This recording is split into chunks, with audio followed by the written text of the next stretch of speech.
Semi-final time in the W League. Melbourne are defending champions, but can Canberra spoil their shot at another title?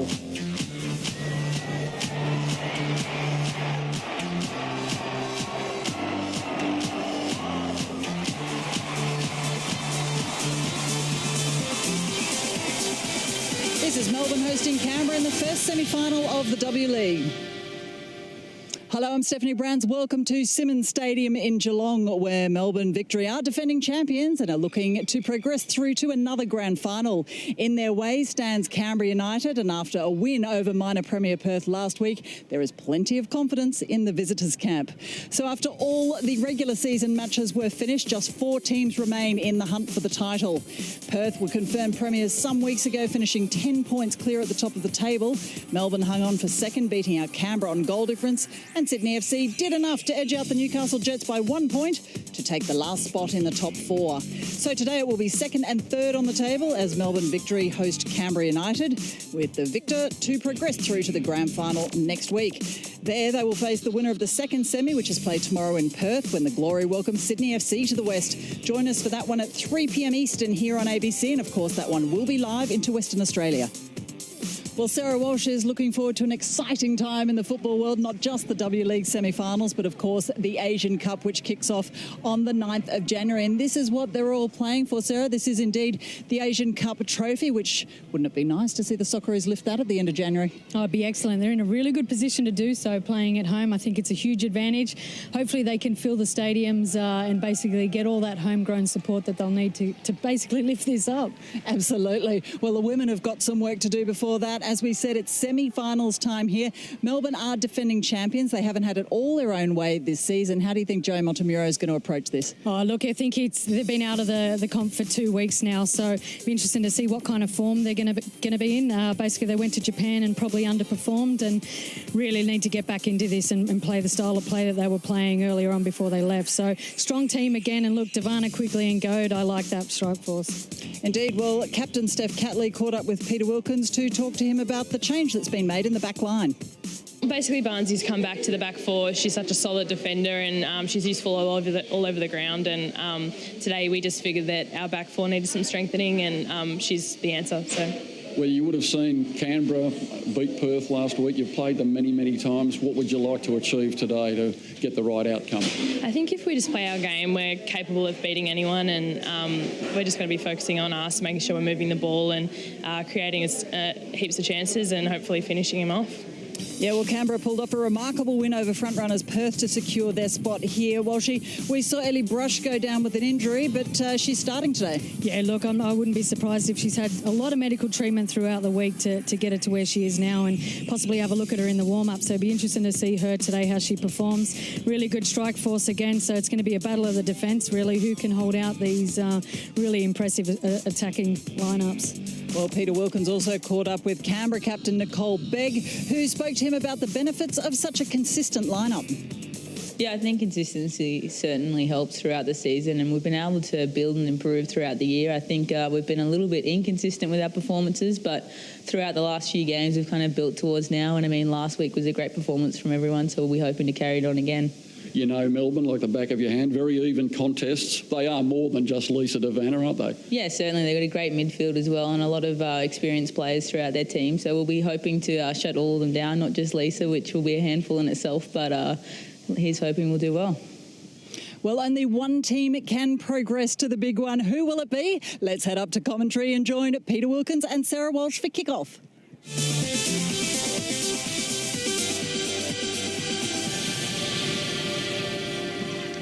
A very good afternoon and welcome to the home of the AFL, the home of Geelong today, the home of the W League semi-final, Melbourne and Canberra. They've met once in a semi-final of the W League before, and there was just a goal separating the two teams on that particular day, with Heyman, the scorer. Kate Jackowitz, the very experienced hand in control of this match. The field in perfect condition. Two teams with slightly different build-ups to this game, as Sarah Walsh told you in the introduction, with Melbourne having been up in Asia, suffering a heavy defeat, but their last W League match was a good one. Canberra with some momentum after that thrilling 2-1 win over Perth last week at Viking Stadium in Canberra. So all in readiness. It's sudden death. Canberra v the home team, Melbourne. Go ahead. The game is underway, and Canberra running in their distinctive green from right to left. Melbourne will be looking to get Lisa Devanna heavily involved, and also in the centre, Rachel Quigley, who's operated beautifully off Lisa Devanna. But Canberra, can they hit the accelerator to start off with? Perhaps a little slow into stride last week, but their second half against Perth was mesmerising at times, and they scored two beautiful goals, one from the boot of the chasing Ash Sykes. It was a glorious goal, Sarah Walsh. This is a game at semi-final time as we see the 17-year-old Beaky Goad on the ball. Always intriguing to see how teams go at each other, and you've got the added factor of the weather today. Yeah, absolutely. And last week, especially for Canberra, will do wonders for their confidence. They were, for me, out of that match in the first half, and they really turned things around. And there were a couple of injuries, but that changed, I guess, the dynamics of that match. But really, the fact that they come back from that, I guess one thing will actually be a lot of emotions from that match. Ellie Brush incurring that ankle ligament damage last week. She's had her foot in a boot all week, and surely her fitness must be under some question today as we see Michelle Heyman. But Ellie Brush, the second to 80 W League games behind Renee Rollison. That is a tremendous achievement. She's a warrior, and it shows the measure of her character that she's come out. She wanted to get fit for today. Sure, it's a risk, but she wants to be there. She wanted to be there. She's here. Absolutely. And when you look at this, yeah, it's not just a testament to her character, but also how important she is to this team. No matter what's going on, where they really needed to get her out on the field. So I imagine that she wouldn't have trained all week to give her the best possible chance. Today, one thing to watch is I imagine Victory will want to test her and test her early with, I guess, a few through balls that she'll have to drop early. We've already seen her drop early this once. So. Well, that's where the doubt lies, doesn't it, Sarah? It's not an injury that you recover from in a week. They've conceded it was some ligament damage, so it'd have to be heavily strapped, injected, no doubt. The medical staff, Julian Russell-Jones and Wilson Lowe, have done a brilliant job, as they have since the outset of Canberra United. As we watch now, Brush tested that ball. Lisa Devanna patrolling down the left and forcing an extra stride out of Ellie Brush. And you can see with this quick early ball, direct play here for Lisa Devanna. It's not a great matchup, I guess, at the best of times, so she will be tested with that ball a lot today. And we haven't seen Lisa Devanna play on TV for a while. I know she'll be hungry to get out there and really run at Ellie Brush today. Absolutely. Another player to watch today is Beatty Goad. From all reports that in Vietnam, she had an excellent tournament and really changed matches when she come on. So she's obviously been rewarded with a start today. Gemma Simon is out. Did you want to touch on that? Oh, well, Gemma Simon, yes. She's had a post-viral fatigue syndrome. It's been 4 horrible weeks in her explanation of it. She's a 50-50 chance of playing next week should they qualify for the grand final. She was enjoying such a great season too, so that's disappointing for Gemma Simon, as Lisa Devanna just creeping offside, going off some good work from Beaky Goad. Yeah, so with that change, it's unfortunate for Gemma. Did you just mention that she's 50-50 for the final if they do go through? And, well, look, it's obviously changed up their back line. You can see Brewer. She's actually played quite well there when she's needed to this season. And Lauren Barnes, obviously, she's strong in the back line. Ella Reid comes back to right back. So, yeah, they're looking quite strong so far. Yes, already that shuffling with Emma Checker on the bench today. No doubt she'll be introduced at some time or other, but this change made by Joe Montemuro to try and give them a little bit more on transition through the midfield. So from the back through the midfield, that's where he hopes to perhaps get some sort of advantage there. Lauren Barnes, the experienced player, Ellie Reid out on the right. Right, yeah, that's a huge change. I didn't actually touch on Emma Checker on the bench, which is quite shocking, so I'm not sure of the details on that. But look, she's not playing at centre-back, and I think Brewer will be able to do the job there. Well, it's tactical, I believe, not related to injury, but we'll see how that goes. Coaches are paid to make the big calls, make the big decisions at crucial times. How's that one going to play out today? Canberra, we touched on it in one of the interviews, that experience, the consistency Well, Rachel Quigley confessed to an enormous amount of nerves going in. She's played 68 W League games. This is her 69th. This is her first final series. She scored 8 goals this year, and she believes most of them have come off Lisa Devanna assists. She's been going beautifully and scored some wonderful goals. When you do speak to a lot of the players, they talk about Lisa Devanna. She hasn't scored a huge amount of goals this season, but her assists are right up there, and we don't usually focus on the assists, but she's been... Oh, here's Michelle Heyman dinking it around Barnes and chasing through to goal. 2 in the centre. Here is Heyman. Far post. Oh, Sykes just misses. It was a clear-cut opportunity. Heyman can't believe it. Nor can Sykes. Sprawled on the goal line. That was gilt-edged. Delivered perfectly. And Canberra really should be 1 in front. Absolutely. This is off the back of a defensive error from Victory, but Michelle Heyman possibly couldn't believe her luck. She's just got a ball free. She actually could have just had it. Should have had that far post. She really needs to be greedy there, and Ashley Sykes knows it's a missed opportunity.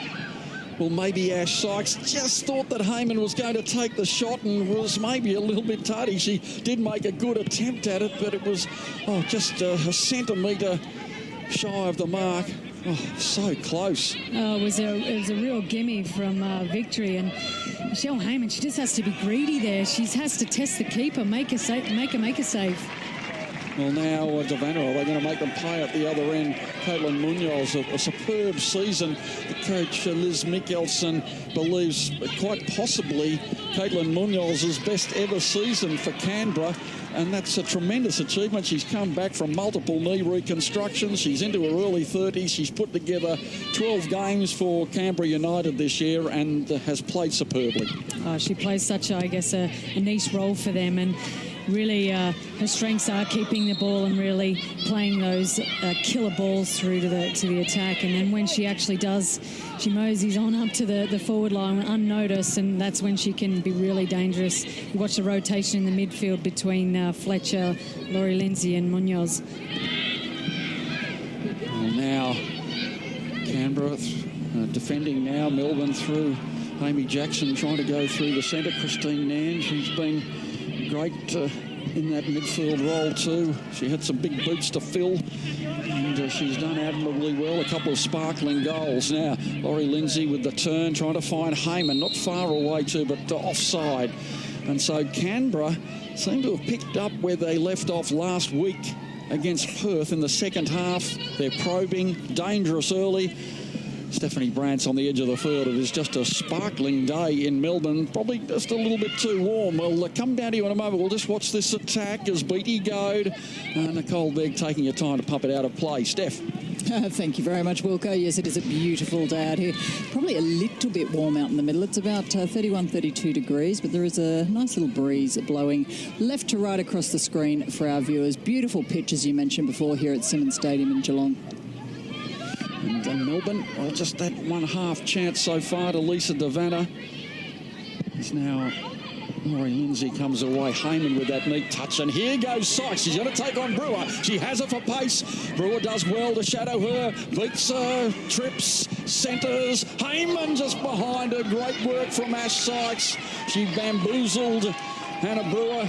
A la David Campese in the rugby union days. They were a little in and out. But Hannah Brewer did well to hold her ground. This heat will actually take it out of these types of players. You look here, Ash Sykes, she's made a really good run down the left-hand side.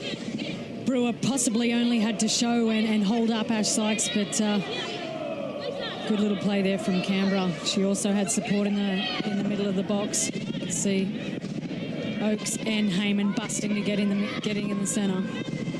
Absolutely, they're switching roles. There's a lot of byplay, but they do seem on. Oh, that was a good run too through the centre from Laurie Lindsay. It could well be her last game. Offside against Ash Sykes. She setting sail towards the area, but that flag up, a clear-cut decision. Maybe not as clear-cut as I thought it was, but yeah, probably just in favour of the flag in the air. Players are so good these days, but one of the defenders just made that keen step the other way to affect the offside. Not much between these two seeds. It's two teams across history with 6 wins apiece. A couple of draws out of 14 appearances, 16 goals to Canberra scored, 18 goals to Melbourne. Now, Melbourne did inflict that telling defeat earlier this year, 4-2 in the national capital. That was a big day for them. As Quigley scuttling forward, putting some pressure on Catherine Brown, who's come back into the side and is a welcome addition there. Played strongly last week. Nan holds it down. And then the return match was that 1-0 match as the long-range effort from Nan goes high and over. 1-0 in front of the biggest crowd. That was at Docklands that day, and they were preceding an A-League match, but over 14,000, and Canberra, with Heyman scoring, managing to steal the points. Yeah, it's interesting. They're two very different teams. It wasn't that long ago when I look at them, and I guess the headspace that both the teams were in. Now Brown forced to cover up.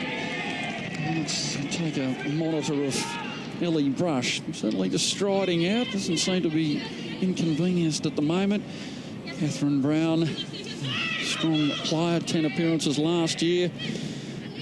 Bachelor of Paramedics and Nursing.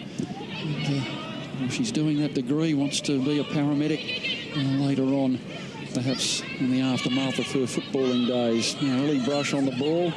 Good authoritative pass forward to Kendall Fletcher, and Fletcher is another interesting player. She's the visitor, as that's a glorious ball. Ash Sykes immediately inside to Steph Oakes. Slight error in defending coming from Brewer, but they managed to recapture the ground. And now this is probably what the coach is looking for on transition. Oh, Devanna with a sensational turn, and now spiriting towards the area. Has she got a shot at the end of it? Cool defence from Brush, robbing Devanna of the ball. Oh, that was a fine interception. Well, that's a first win to Ellie Brush there. She's really read that quite well. Lisa Devanna, we all know that was going onto her left foot, and she's just read it perfectly here. She's actually tried to take it inside there, where probably her best option would have been at the byline. She really only had Quigley in the box there. And that ball downfield, harmlessly out of play.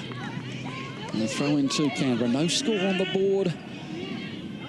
How's this going to play out? Canberra with the one gilt-edged opportunity. They should have scored, really. Heyman might have had the strike on goal. It was a far post, flat ball. Kendall Fletcher, I mentioned, this is her 7th game as a guest player, so should Canberra qualify for the grand final, she won't be there. And she has been a spark to get Canberra going. She's an effervescent character. She celebrated 50 games in the W League, the first international player to do so. She's playing her 52nd game today. That'll be a telling loss. Oh, it'd be a huge loss, Wilco, really. The combination play and the rotation in the midfield. I imagine DeAngelis would come into the midfield, and if Ellie Brush is all good, that'd be good. She moved back into the central defence position last week and played very well, but you could also see how hard it was for them to go through the midfield without her there when she was playing in the back line. Well, Steph Oakes to Laurie Lindsay. Beautiful pass. She was onside. Far post ball. Ash Sykes is creeping in. That's hooked clear, though, by Reid. And Reid, she's been all around the park too for Melbourne victory. She's played left back, finds herself at right. She's been up in the midfield. I'm not sure if she was offside there. You could see from the markings on the lawn. But you're right, Ellie Reid, she's been everywhere. She started up top on the right, and I don't think it suited her in this team. And obviously Beattie Goat stepped up as well. I think happening there for Canberra. But it'd be hard for Emma Checker to be watching this. She started all season and now finds herself on the bench. Big task for Hannah Brewer in her shoes there. Bree Davey, a candidate for the Matildas' #1 position. Certainly injuries to players could factor in. We heard from Lydia Williams. She's confident of getting back her fitness by the time of the World Cup, but you just never know, do you? And we wish her all the best, but certainly Bree Davey, the custodian. The youngster is now. Here's Catley looking for the square ball. In the distinctive boot, Steph Catley. She's played in all 4 times that they've played here at Simmons Stadium. They've had 3 wins and a draw. They haven't been beaten. Ellie Brush called into play again, and so far she's patrolling confidently. She's the key to this team being successful today for victory. For me, if Steph Catley's kept at left back and can't push on forward and work with Lisa Devanna, they're really missing an element. Now they're looking at the far post for Jackson. Jones comes to punch, not all that convincingly, but she got enough on the ball. And there seemed to be a little bit of flat-footedness from the Canberra defence at that corner. There's Michelle Heyman, 50 goals, the first to reach that mark with another telling strike last week. What a stellar career in the W League. She'll be hoping to get on the board again. She hasn't won the Golden Boot this year. That's gone to Kate Gill, who'll no doubt be watching with a keen eye today. Bad news about Sam Kerr being out for the potentially last 2 games of the season. Oh, well robbed, and the cross ball from Reid to the far post. Devanna sweating on it.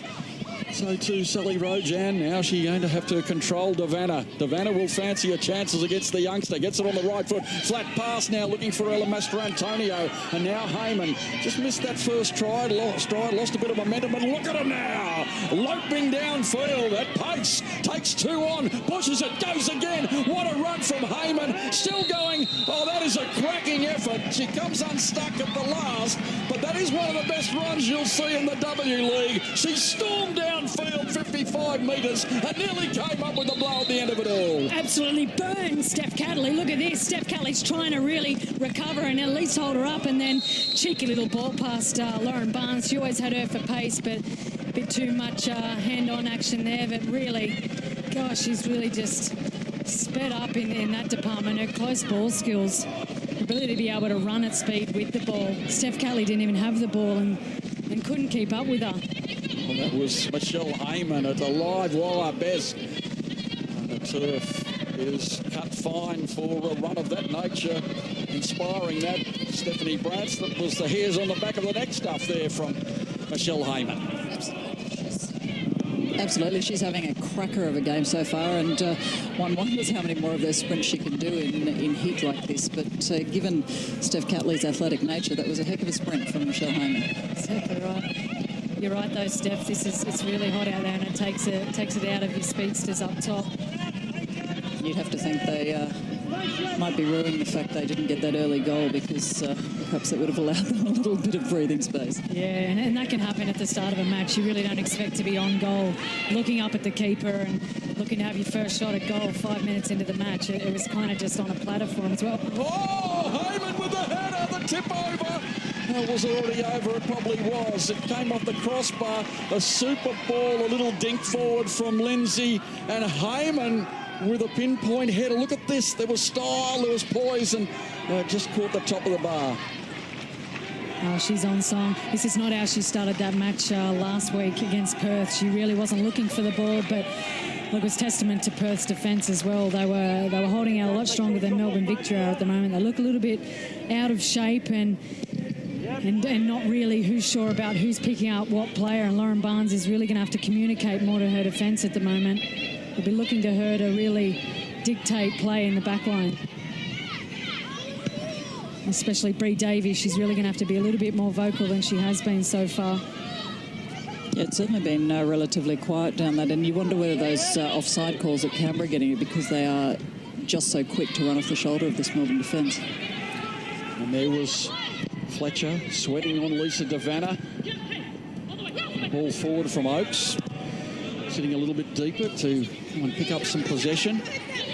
Now Fletcher, beautiful ball to Heyman, and that's offside clearly. A couple of metres against Stephanie Oakes, who's enjoyed a good stint too. Another one of the US visitors. They've added so much pedigree to the competition, and Canberra in particular have benefited from the addition.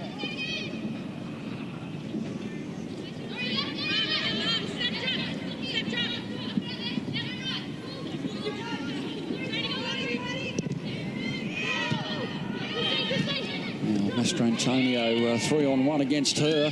A little battle for possession. And Amy Jackson, who scored that hat-trick earlier this year at home at Lakeside. Heavily involved in the middle of the park too. Amy Jackson, the former Australian ambassador for community development over in Fiji, and did a bit of work for Cricket Fiji while she was over there on a sabbatical. Came back to play this year. And Melbourne have welcomed her experience with open arms. She's going to have her work cut out today in the midfield, though, as Canberra look to be bristling with confidence through that region. But now Beattie Goad, robbed Cooley. And that's Caitlin Munoz. Now Christine Nan. A quick distribution to Catley. A little bit of room for Catley. She can cruise forward too with venom. Davanna hugging the left. Rojan comes at her rapidly. Davanna foxing. Still going Davanna. Angling towards goal. Nan and a loopy ball that will go high and wide. Not the right decision there. Lisa Davanna run out from up top on the left, and you can see with that she'd actually opened up space. Quigley was there to take on that space, and the ball didn't come. But really, actually, that's a little bit better from Melbourne Victory's midfield. Ella Mastrantonio really needs to screen that defensive line, because Michelle Heyman's just been stepping off it and picking up the ball at will.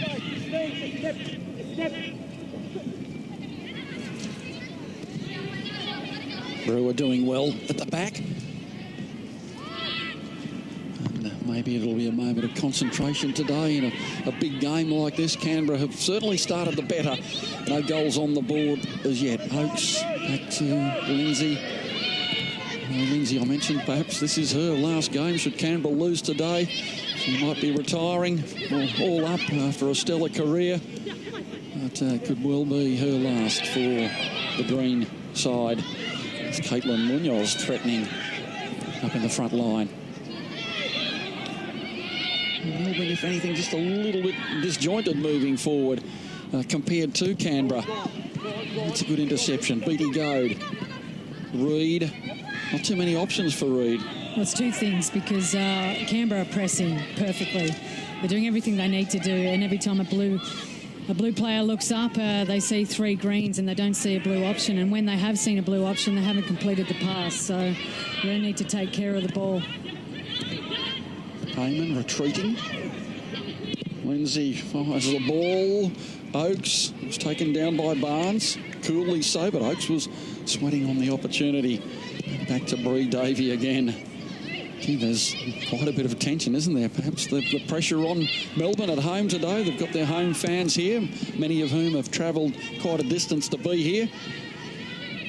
And a reminder that tomorrow it'll be the top team for the year, the Perth Glory, the Premiers up against Sydney FC. It'll be live in the West, so I hope you can join us. Another Southern Deaf semi-final in the W League. And all the talk is about Sam Kerr, obviously out with that knee injury. It's very sad. Hello to Sammy, and we hope you recover quickly for the World Cup. But look, I think they have a very strong team. And for me, it's interesting to see how Sydney will turn up. Really, what kind of Sydney team are we going to see? They've been very inconsistent this season. They're not lacking the talent though on the field. It's just a matter of putting it together on the day. And even though they got trounced 5-0 by Perth down in Wollongong, they did have a couple of chances that day. Jasmine Spencer, a couple of good ones either side of half-time. That diminutive US striker, she's been a buoyant contributor to the outfit this year with 8 goals, and some of them absolutely spectacular. Will she be on song tomorrow, just as Michelle Heyman is today? Look at the defence retreating. They don't want to give it too much room. A brilliantly timed pass to Munoz. Now it's out to Rojan. Tries to nip it into the far post. No one was there. It was over Heyman's head. And it's just perhaps the last pass denying Canberra, because some of the build-up work has been fluent. Absolutely great work from Canberra, but Melbourne Victory really just out of sorts.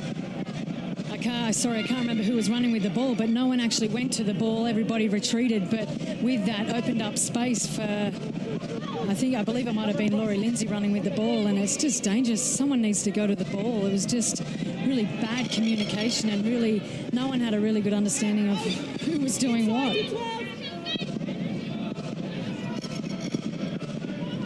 Savannah operating solo up front, just looking for that little piece of magic from her feet to perhaps dance her side into the lead at one point. Nan dragged down. Well, she did make quite a deal of it against Laurie Lindsay, and does, with experience, win the free kick.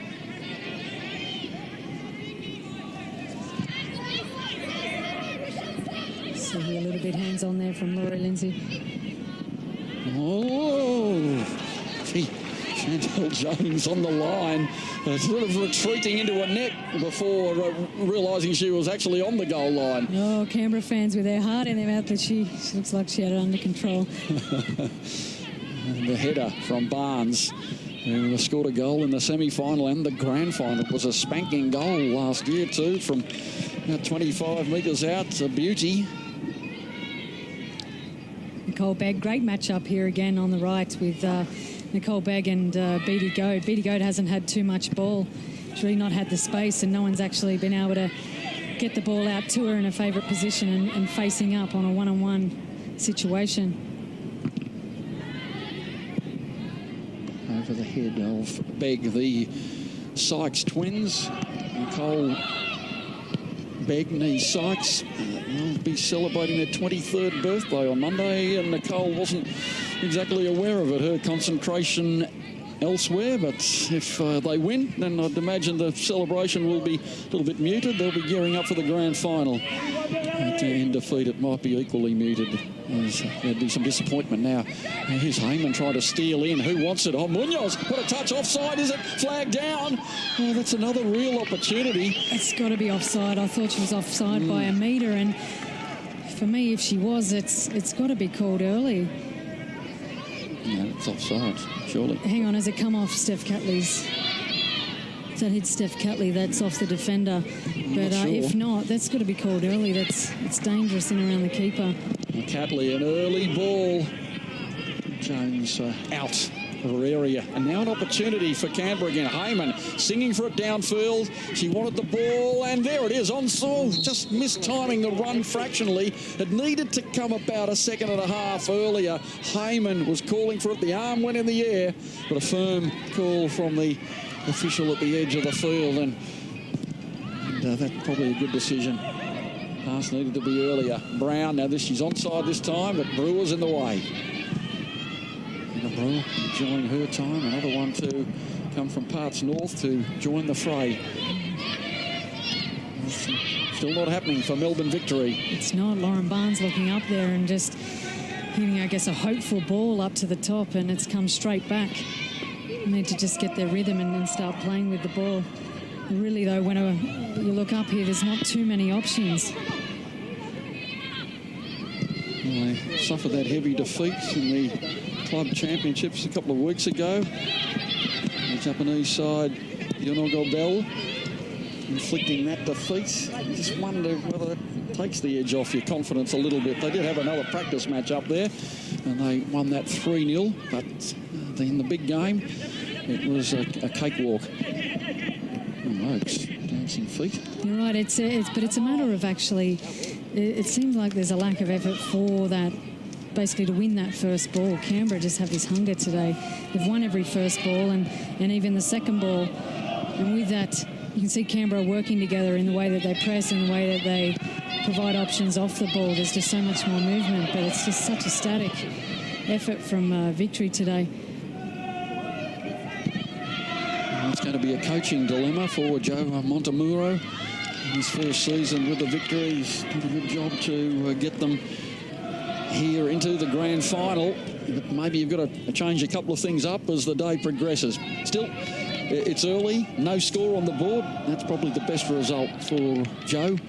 He's got a couple of young teenage children and his wife Linda. Says there's no talk about football at home. He does that all outside the doors now. Heyman offside just. Again, it was marginal, but maybe just right. Heyman, fleet of foot once more. Well, it's come and Victory are very fortunate here that Michelle Heyman is offside, because you can see the only player that can see the line of defence is Lauren Barnes there, and she's just called it. Well, now Beattie Goad, Devanna, the only one in the centre. Can she find her? Beattie Goad laying it back beautifully too for Reid. Reid shoots the block. And now Nan trying to get one off from long range. Turns. Will she shoot? She does! Handy, but straight at the keeper. It's a good result for Canberra if they have Nan shooting out there. Although she has scored off a couple, she's not hit that one as sweetly. Great first touch from Ellie Reid, but really two players to beat there, so it's great defence from Canberra. Heyman with a nod off the header forward. Just a rising high again. Her aerial work absolutely superb.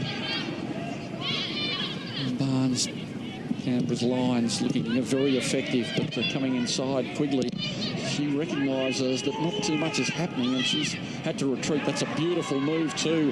And away now goes Sykes, the square ball looking for Heyman. Brewer wants to make sure of it. Barnes is ready. Chasing up Fletcher, and now Lindsay Forster retreats and the flag stays down. Devanna's onside. Back goes Rojan. She wants to hold her up. Devanna tried to beat her on the outside, but a very experienced head on young shoulders. Sally Rojan's holding her ground. She's going to have to do it again. The back heel doesn't come off.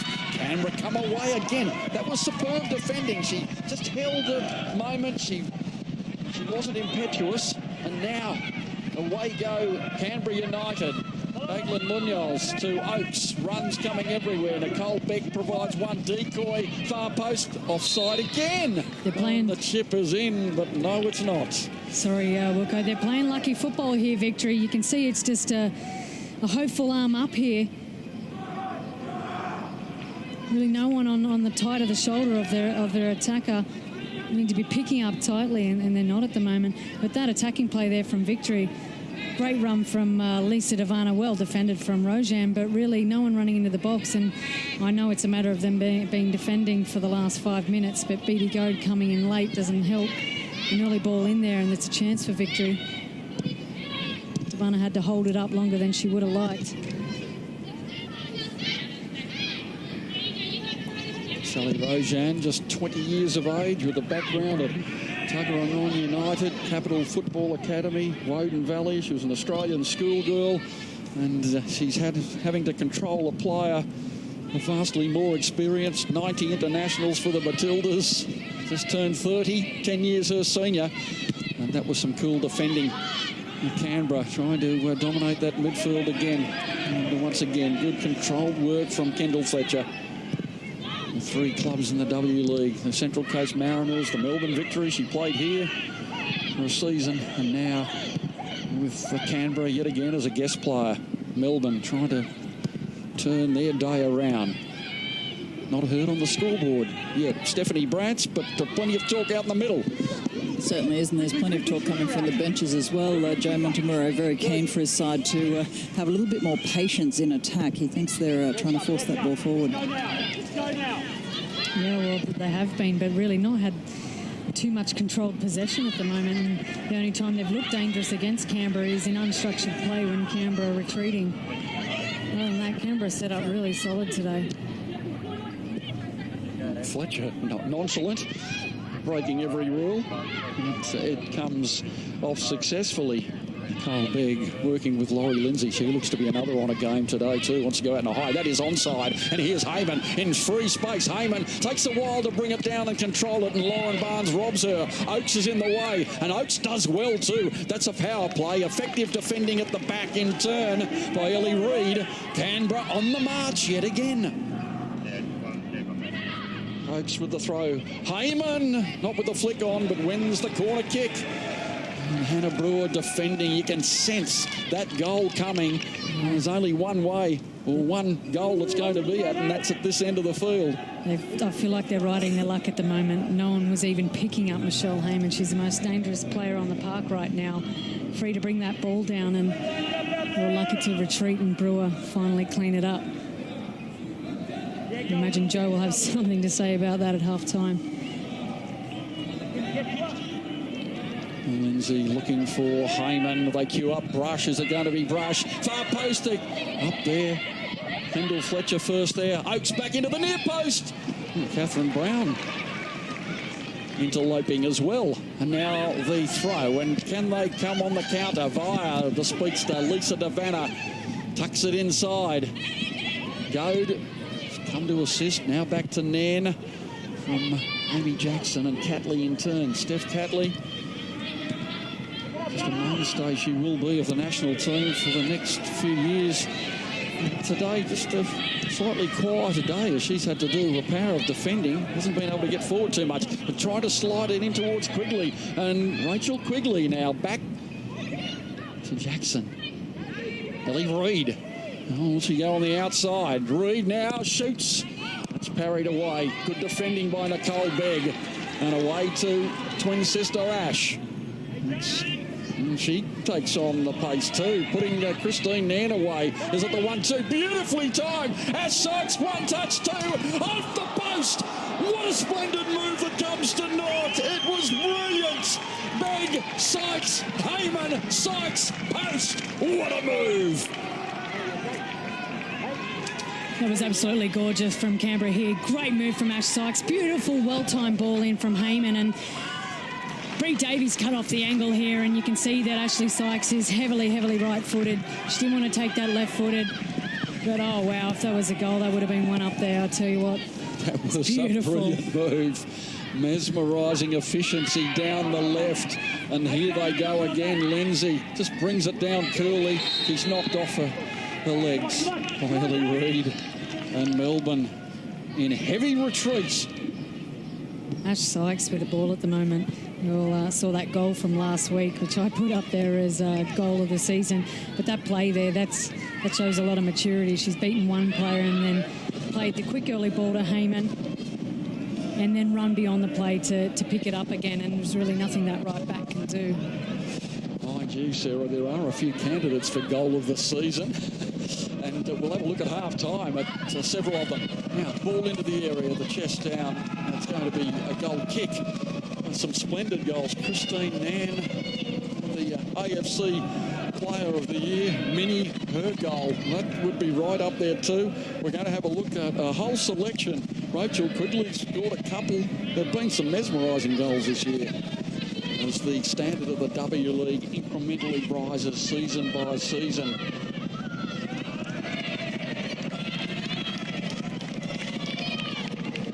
You can have a look at the goals on Facebook, ABCW League. And why don't you vote for your favourite goal in the W League? And if you've missed a couple of games this year and you haven't seen them, I tell you the quality of the goals, probably 20% better than other seasons in the W League. Collectively, there have been 10 goals that have been absolutely special this year. Not saying there haven't been some brilliant goals in the history, but just the sheer number of them this year. Heyman brought down, gets up. Gee, that was well done from Heyman. She was taken to ground, wasted no time loitering, sprightly to the feet again. That just shows what sort of mood she's in. Which one was your favourite goal, Wilco? Now, can I think about that? I'll tell you after we look at them all at half-time. Now, Beatty Goad. Sight something in the centre, the youngster. Back to Ella Mastrantonio. Goad into the swarming Canberra defence back. Brown just drills it out of play. Certainly the Ash Sykes goal would have to figure in proceedings, but there have been several others. Christine Nairns from the set play. Katrina Gorry, Lisa Devanna's chip. So many goals. And there's Nairn again trying to add to her tally this year of 2 fine efforts. Some great team goals as well. Absolutely, and I'm not sure the team goal that I remember was victory versus Canberra, back in Canberra. I can't remember what round it was, but I think it was the 4th goal where I think there were at least 15 touches on the ball before Gemma Simon slotted it home. It's a gorgeous team goal. Go doing well against Heyman. Battling hard against Nicole Begg and winning out.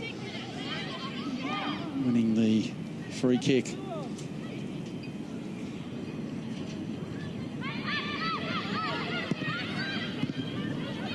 Reed, Nairn.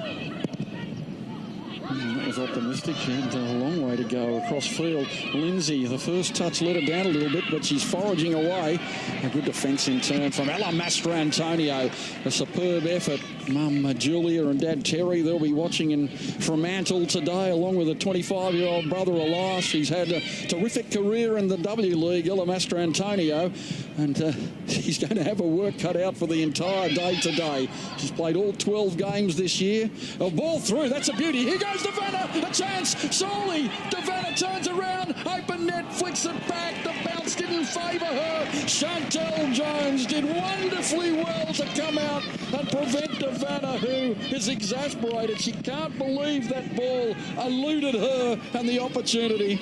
I can assure you what Lisa Davana was thinking about now is back in China in 2010, I believe it was, when 50-50 tackle with the keeper.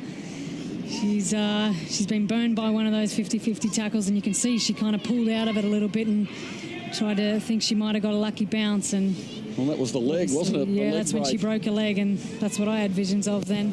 Now the near post to Goad, who does well. Plenty of opportunities perhaps at the near post. Brown heads comfortably away. In turn underneath it is Begg patrolling that side. It's dragged down Canberra, dithering a little bit and pay the penalty on the ball. Caitlin Munoz can't believe the way it lingered and came down in the wrong place. 40 minutes gone. And so often in these sorts of games you see one side dominating, have 3 or 4 real opportunities, and then there's a goal at the other end of the field. Is that going to be the way today? Can Melbourne Victory score one against the run of play? And Christine Nairn, she scored from a set piece. And she can strike a ball. Can she beat Chantel Jones? Where is she looking? Top right corner, or is she going to try the other side? On the left foot, Christine Nairn moves in, tries to chip it. It's useful, but a little bit too deep. Yeah, nothing happening there for Victory. Need a little bit more oomph on it. You see she's taking it with the left foot as well, and yeah, way too much air in that. Oh, Reid, an air swing, and Heyman's all over her. And Reid, well, she does well too. Experience came to the fore for Ellie Reid, and it had to. She was floundering for a moment.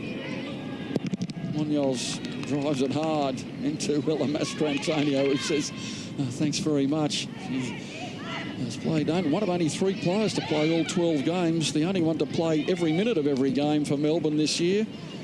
Steph Catley, the captain. Oh, good work from Quigley. Oh, in turn, the tackle. Well done, Kendall Fletcher. Lindsay.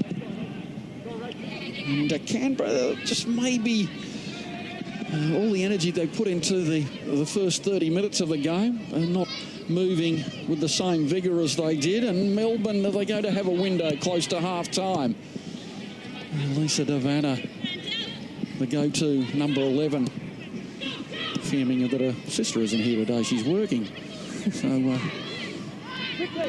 doesn't have too much support, except on the television, of course, where there'd be plenty. And back home, as we watch now, robbed by Lindsay. That blind ball was a beauty. Onside is Heyman. Heyman brings it down, shoots. The save is made by Brie Davey. And that was a direct and visionary pass from Lindsay right to Heyman, bringing it down. Barnes doing enough to narrow her point of attack.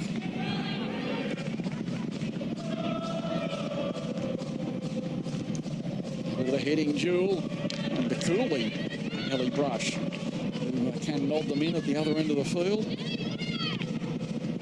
Her 80th game in the W League. She's done a lot of work to get there today. Well done, Ellie Brush. Melbourne Victory with just a couple of minutes to go before the break. There might be too much injury time. If they go in at 0-0, I'll think that's a win on the first half display. Absolutely.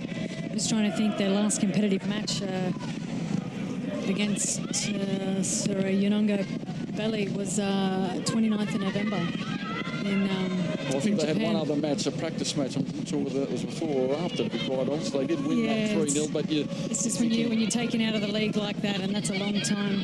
The travel over there as well, and I guess there's a lot to be discussed around that. But you lose momentum not playing in the W League. Good play, good interplay. Davana loses out in the end of some cool effort once more from Stephanie Oakes this time, chasing back to defend, but a fine interchange between Christine Nairn and Lisa Davana, looking to combine to get Melbourne Victory on the board and into a 3rd consecutive grand final. That would be an achievement. They finished in their highest ever position, 2. In Canberra, they've only missed the semi-finals once in the history of the competition. Beaten last year by Brisbane. Can they turn it around today and make a third grand final? Mastrantonio, cool play. Nan, equally good. And it gives Devanna a chance. 1, 2, she's beaten. Devanna with a real chance. Devanna squares it up. Quigley can't deliver. Good swarming defence. Canberra back in numbers to stymie the move. Really good build-up play there for victory. That started with Beattie Goad. She had 2 or 3 touches on the ball, and then they've switched early out to Lisa Devanna. But again, 5 green shirts in the box. Really good defending from Canberra, holding them out again, and really only had Quigley in the box to cut that back to. Just the 1 minute added on. Melbourne with a chance on the stroke of half-time. Heyman heads it down. It sits up for Catley, wants it on the left foot. Sends it wide, out to the left. It's teed up, and now the near post ball. Brown underneath it, does well. And away in turn by Munoz. And Canberra, after a glorious first half, just stuttering to the break. Melbourne come back again. Mastrantonio lines it up. Jackson in turn to Reid. The first time ball goes underneath it. Beaky Goad. Oh, didn't quite get the power nor the loop on, and that is half-time. And Melbourne, well, that last 5 minutes, a confidence boost for Melbourne victory. The score in the first semi-final of the W League in Season 7, Melbourne 0, Canberra 0. Sarah Walsh. What a half of football from Canberra. Laurie Lindsay at the heart of it too, but statistically, look at full of possession. That gives a little bit of a lie. It's what they've done with the ball, though. Absolutely, that really surprises me, that possession. And really, other than that last 5 minutes of play, I thought the only goal the victory were going to score was from a mistake from Canberra. Canberra were really good, but I think I guess the topic to talk about is this heat and how long Canberra can play that intensive direct play. So it'll be interesting to see if they can keep that up in the second half. Let's go down to Stephanie Brantz with Michelle Heyman. Thank you very much, Wilco. Michelle Heyman, one question. How are you not 3 goals up? Well, I don't understand. I think it's great football that we're playing. We're controlling the game. We've gained a lot of chances, but yet haven't put them away. So hopefully second half we can do that. Well, it looks like you need a break because it's very warm out here. Well done on the first half and good luck for the second. Thanks a lot, Steph. Thanks. Yeah, Michelle Heyman here at Simmons Stadium in Geelong, where it is 0-0 between Melbourne Victory and Canberra United. Now, of course, there was a fascinating tussle in the last round of the W League to decide who would take their place in the semi-finals. Let's recap the highlights of round 12 of the W League with Georgina Tunney. It was do or die for the Jets and the Sky Blues at Lambert Park. In stormy conditions, it was usual suspect Jasmine Spencer who delivered the first lightning strike, just saved by Hannah Southwell. A win for either side would assure a top 4 position and semi-finals berth. And young gun Amy Harrison got her Sky Blues the lead after only 20 minutes. But as the rain came down, the Jets took off. Riley Dobson used the sodden track to skid in the equaliser. Captain Emily Van Egmond's been one of the league's best players in 2014, which she proved yet again, finding Tara Andrews' head. Newcastle were in front and in the final 4 until Kaya Simon was felled with the final 10 minutes in sight. Simon, lacking no confidence since returning from her prolonged stint on the sideline, stealing the draw at the death. So 2-2 was how it finished. Sydney progressed to the semis, while the high-flying Jets were left to wait on other results. Canberra United needed a draw or better to keep their finals dream alive.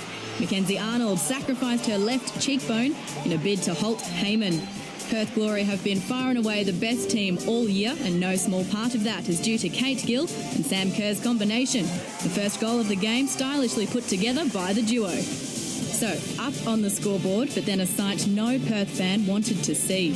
Another injury, and it was to their biggest star. Sam Kerr ruled out for the rest of the final series with a knee injury. And the Glory weren't handling her absence well. Canberra had possession and used it perfectly. Munoz to Heyman to 1 goal apiece. Heyman strike one of the Green Machine's best all year, but even it paled in comparison to what Ashley Sykes had planned for this volley. Ajax's 1 in a million shot simultaneously handed Canberra a final spot and ended Newcastle's season. Wild weather welcomed both the Wanderers and the Raw to their final game for 2014. And fresh from being crowned AFC Player of the Year in Manila, Katrina Gorry made it clear she wanted Brisbane to finish on a winning note. Not seeing the Raw in the finals is unheard of, but Tamika Butt showed that some things never change. Her shot made it 0-2 to the visitors. Lightning and Thunder interrupted proceedings before Helen Patinos began clawing back the deficit. 1-2. In the last few rounds, we've seen how the Matildas-filled Raw should have been playing all year. They wanted the win, and in a nod to the future generation, young Matilda, Sunny Franco, delivered it. 1-3 to Brisbane Raw in a year they may want to forget, while the inconsistent Wanderers will be hoping for more luck in 2015. So after 12 rounds of the regular season, the final table stands with Perth Glory on top, our premiers for 2014. Defending champs Melbourne Victory finished second, then Canberra United and Sydney FC round out the top 4. Great season from Newcastle. Brisbane find themselves in the unfamiliar 6th spot. In 7th place, the Lady Reds, and then the Wanderers, keen for 2015 to begin.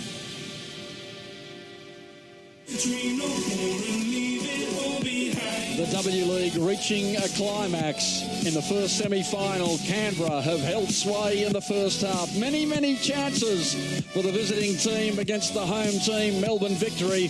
As yet, no score in the match. A late flurry by Melbourne, failing to produce many a star for Canberra in that first half. But as yet, no goals. Melbourne and Canberra, 0-0.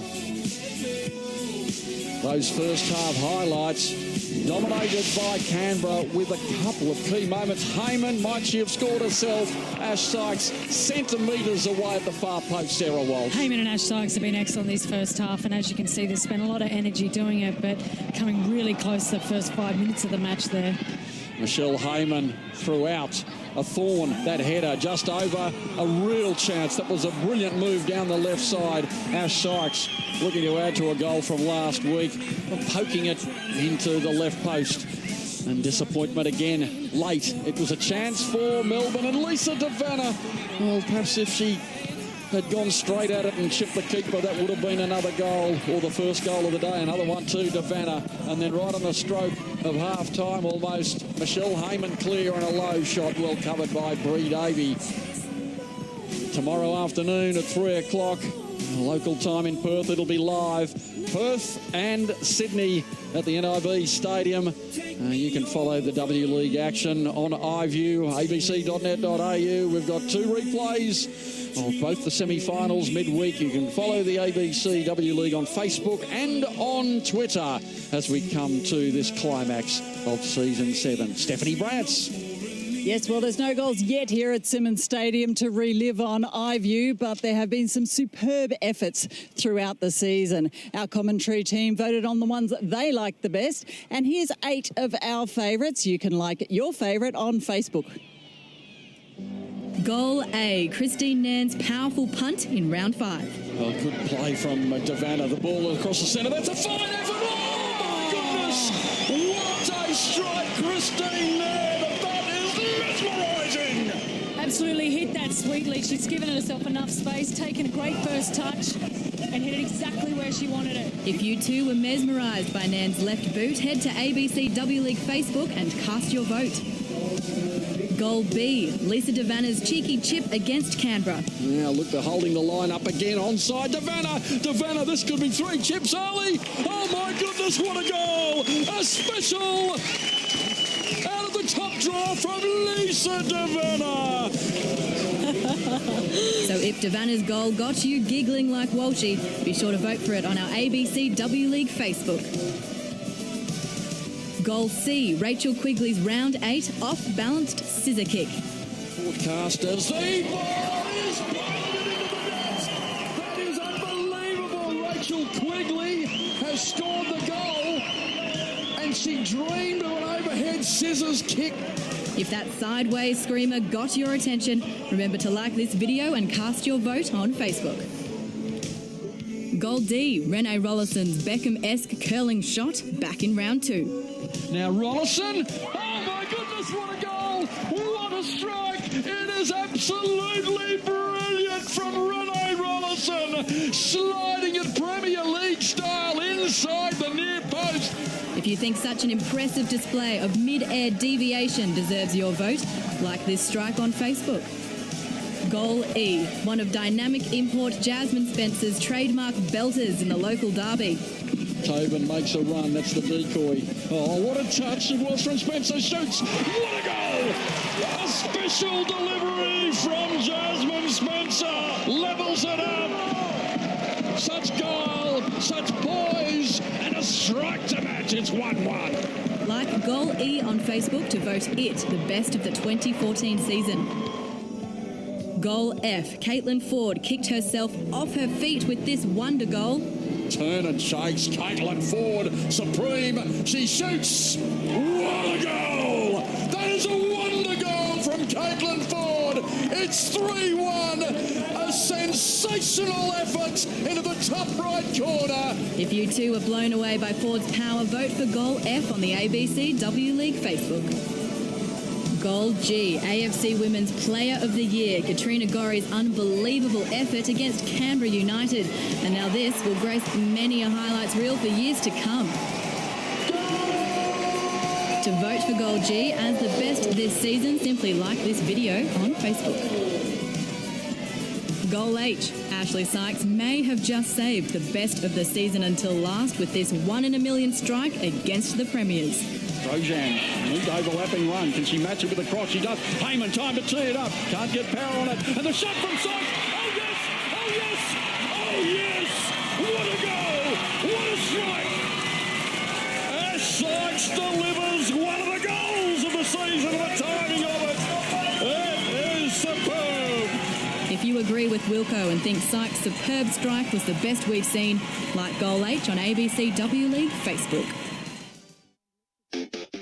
Drawn from nations representing over half the world's population, this region's finest are coming. The Asian Cup 2015. The ABC is the official free-to-air broadcaster. Every Socceroos match on ABC TV, plus live coverage on ABC Radio. Oh, it's a fabulous goal! Cristiano scores! Huge delirium in Sydney! The Asian Cup starts January 9 on ABC. Yeah, can't wait for that one. This is, of course, what they're all playing for. The Asian Cup trophy is here in Geelong with us at Simmons Stadium. And if you're around in the second half, you can come down and get a selfie with the cup before it continues on its tour prior to the 9th of January, when Australia will kick off the tournament against Kuwait here in Melbourne. But there is one man here in Geelong who's got a lot more on his mind prior to the Asian Cup. He's got another 45 minutes of this semi-final. Melbourne coach Joe Montemurro got out of jail a few times there in that first half. Are you relieved it's still level pegging? Obviously, we still got an opportunity, and the frustrating thing is that we're all transition moments. We lost the ball in our possession, and they got us on the break, and they probably should have had one goal. But it was good to see at least the signs towards the end that we started to play our game and expose them a few times. So we're happy it's 1-1, 0-0. Sorry, I wish it was 1-1. It's still all even, which is what counts from your perspective. You made a few changes to the lineup today. Emma Checker on the bench. The reasons for that? Oh, look, we just wanted to be a bit more dynamic in midfield, mark a little bit more in anticipation. So we just felt that a little bit of speed going forward would have helped us get some more possession in midfield. So that was one of the reasons. So a tactical reason. Joe, 45 to go. Good luck. Thanks, Steph. Well, the watch is surveyed. Gee, those goals of the year. How good were they? Are you going to tell us which one was your favourite? Katrina Gorry, Ash Sykes, Christine Nairn. There you go, the 1, 2, 3. In that order? Yeah. All right, Gorry. I mean, I kind of expect that from Gorry now, so when she does it, I don't even blink. But, look, Ash Sykes and Quigley, I'm going to go for those two because of the degree of difficulty. So difficult to keep those down, especially Ash Sykes, because it was looping up high. There 9 times out of 10, that's a shinny. You can vote at home. Here's Steph Catley trying to set up a chance for Melbourne early on in the second half. It's going to be Catley who can get on the board first. He's denied what would have been in the final as well. A grand goal The replay showed it to be onside, but look at Heyman skipping. Now Brewer sent to chase her one more time, shifting position. And in and away, Heyman dazzling. Heyman squaring it, didn't get the beat on the bat that she required. It's going to come back again with interest. Not the best ball from Steph Oakes. Fletcher. That low ball, Laurie Lindsay. Melbourne. A little bit eager in defence. Maybe that was one message from Joe Montemurro. We want to be first to the ball in the second half. Canberra, we're all over you for the first 15 or so of the first half. It was interesting. Joe mentioned that they didn't have a lot of speed going forward. And that was highlighted in that run made by Lisa Devana down the left-hand side. If she has to hold the ball up for more than 2 seconds, basically the picture of the match has changed and the opportunity's gone. Canberra had many more players back, and that's not the issue for Canberra. They have so much speed up top, and when someone has the ball like Michelle Heyman, there are bodies in the box to be able to support, and it just wasn't there for victory. You need to see Beattie Goad and the likes of Quigley making sure they're in that position in front of the defender. As far as we can make out, replacements. We'll go down shortly to check with Stephanie Brantz to see if any potentially are looming. That is good news on many fronts, but for Canberra, Ellie Brush still out there. And she might be forced to do some defending here. That's a fine move back quickly with a chance. And a good save from Chantel Jones. Rachel Quigley looking for goal number 9 of the year, and Melbourne have started the second half brightly.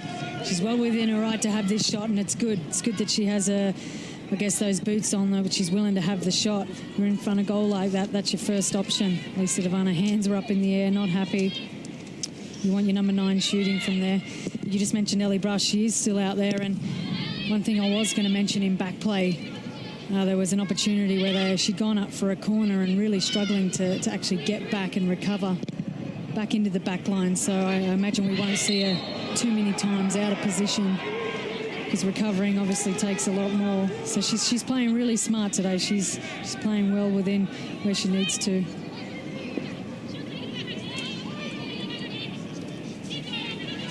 As Ellie Brush went down and had that ankle heavily strapped last week, late in the game. Ice on the injury. Was it late or was it in the middle of the game and she kept on playing? Right before the first half finished. That's right. And she went off. Now, ball forward. Shade of offside, one thought. The flag stayed down. Nan from long range. Nan shoots. Is equal. And we just saw at halftime why she is shooting from out there. You know the ability she has. But look, it'd be great to see them be a little bit more creative. Try to change things up again. She really is testing Chantel Jones, though. Melbourne victory. Can they make another grand final? Their third in a row. The champions will have an opportunity to defend. And who will it be against? Perth or Sydney? That match tomorrow afternoon on ABC television. The loose pass presenting a chance now from Nicole Begg, scampering forward. Caitlin Munoz provide support. She's a little bit deeper. The direct ball now to Lindsay. Good touch to Ash Sykes. Going to turn around, Ellie Reid. Sykes, a bit of a nothing ball, but Oakes comes in to make it something. A bit slow. Rojan, Heyman, the touch. Well, the idea was right. She was trying to flick it over into the path of Lindsay. Canberra dangerous again. Now Melbourne looking for some fluency going forward and in with a fine ball giving Beattie. Well, it wasn't that fine. The idea was fine. She was looking for a bit more angle on it out to Beattie Goad. It's the wrong option when Ash Sykes is back at left back covering for assistant Nicole Begg. That's definitely not going to be the best option for Beattie Goad. Heyman called for it on the chest. It was delivered by Brown. Back at her feet. Fletcher. Lindsay. Oakes wants it. Well, that's over her head into touch. Out of play. Still steamy conditions prevailing.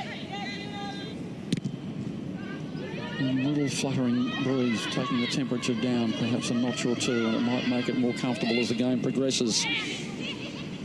Heavy pressure in the midfield. And now Brush. Well, this was almost the exact point of the field she incurred that injury last week, and she just sort of danced around that challenge from Lisa Devanna. Devanna wins the throw, as you would expect. You're not going to put that foot right in the firing line again after incurring an injury the week before. Lisa Devanna, that chip, we thought she was going to match it with one in the first half, late in the first half. Steph Catley. Close ball skills from Devanna. Catley can set it up. Low to the near post. Half a foot on it. And now the clearance comes from Fletcher. Only as far now as Ellie Reid. Reid sliding it too hard past Quigley. It was a good play there between Lisa Devanna and Steph Catley for that cross. You can see here, really low-driven ball, perfect, but I guess it was a little bit behind the play. And we see here Ellie Reid just giving it away. Heyman with a nod on. Sykes, good first challenge, covering up. It wasn't a good first challenge. She ran hard into the defender, but she would argue, and is, that it was a 50-50 ball. And the player down on the deck.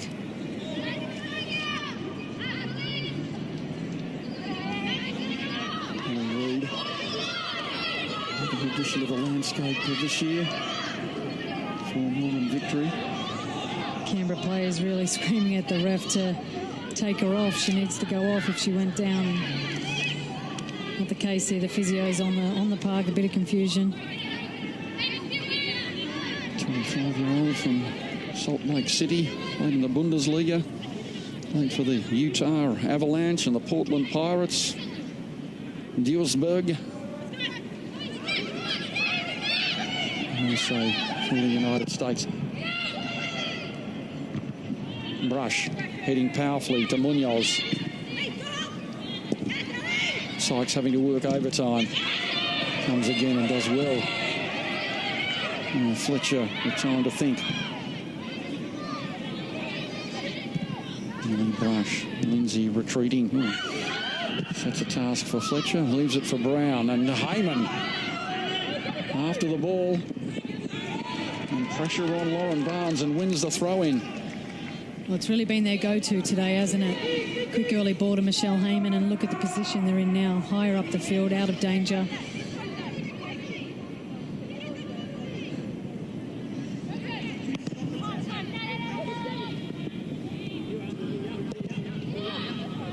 Driven downfield by Nan.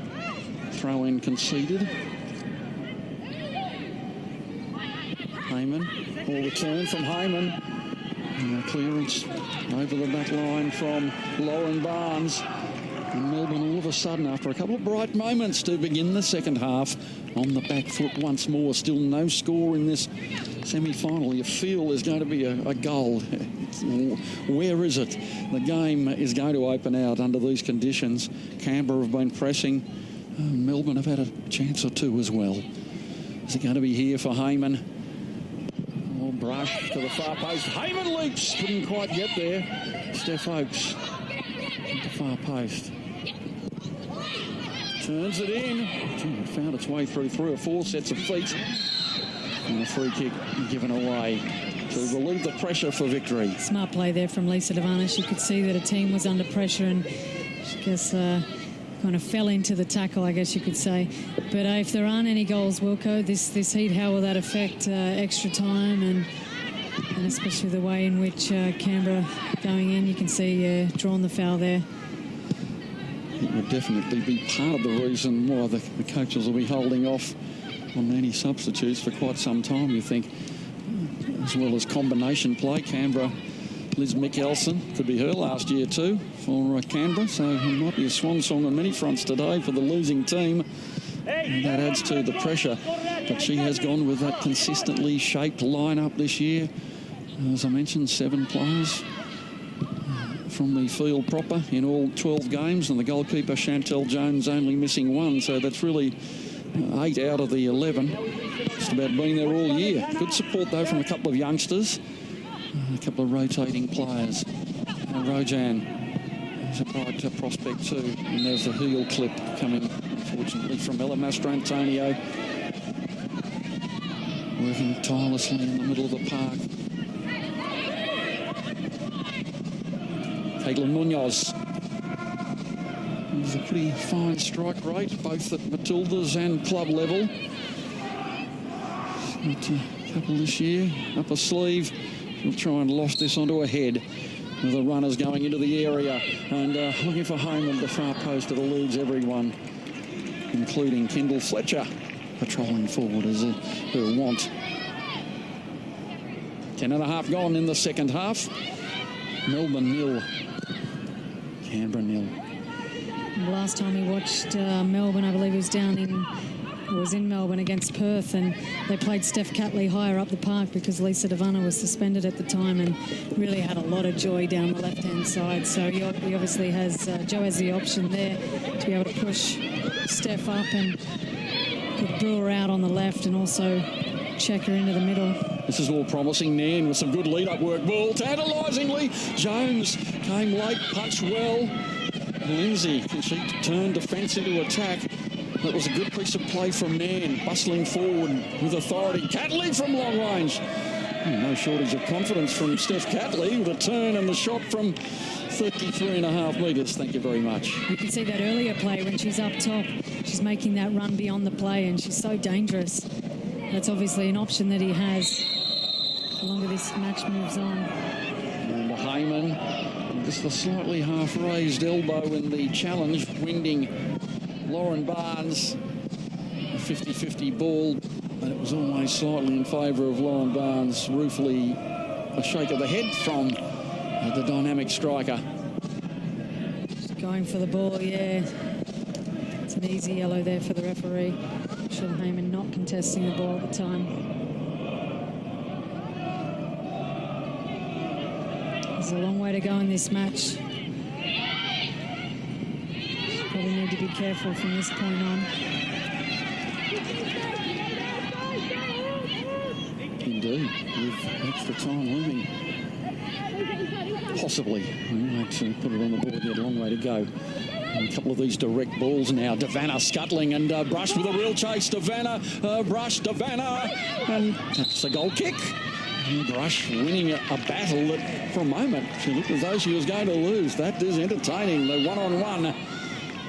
Lisa Devanna's won this battle. As you can see Ellie Brush is not running freely at the moment. But again, Lisa Devanna would love to be able to hit that first time. There's no one in the box, and it's so hard with her pace, so hard to keep up with her. Once you see her one-on-one, you just need to bust it and get in the middle. And the other point to be made, if Canberra do manage to get through today, and Fletcher going to dominate again in the centre, and Ellie Brush has put so much pressure on the ankle ligament. Is she going to be okay for the grand final should they make it? So it was a decision laced with risk. And it looked to be slightly offside against Beatty Goad, and the belated flag goes up. It's a risk that I imagine the team in Ellie would be willing to take. That's when you risk it for finals time, especially with some time in between the next Matildas camp. There's a few weeks off. But I think she's actually playing really well today, Ellie Brush. She's playing a smart brand of football because she has to. She's playing well within, I guess, the limitations she needs to. She's just really, I guess, made it easier for herself by reading play early and not getting in positions and getting caught out. And you can see how important it is to this Canberra team that she's on the park today. She's basically the backbone of it. Barnes sails one forward. The target, Devanna. Jean.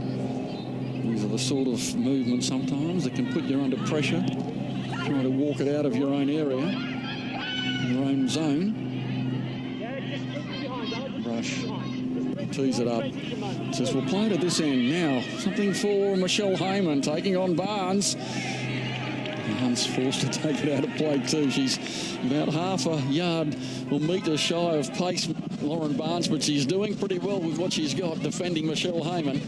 Well, I think it's not actually been said today, but Michelle Heyman's a very physical player, and Lauren Barnes is the opposite of that. So she's really needing to get herself in position quickly to not be caught out for that. Steph Oakes comes across to take the corner. Canberra press already 60 minutes gone in this match, the semi-final. Oakes Looking for Ellie Brush, perhaps. She goes near post. Sykes was there. Oakes tees it up to the far post. Nodded back in and just over from Heyman. So close again.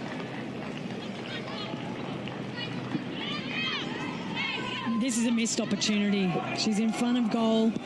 It's headed back perfectly over the bar. No one to really beat. You could see Brie Davey there if we see on the replay. She'd basically given up.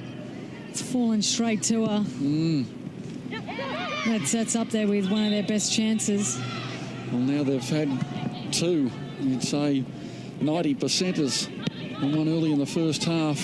Now the ball surrendered. Nan, is she going to turn the tide in this game? Nan brought down by Rojan, yellow. So the yellows coming out with some alacrity. 61 and a half gone. Yeah, professional foul there from Rojan. She's really slowed down Nan.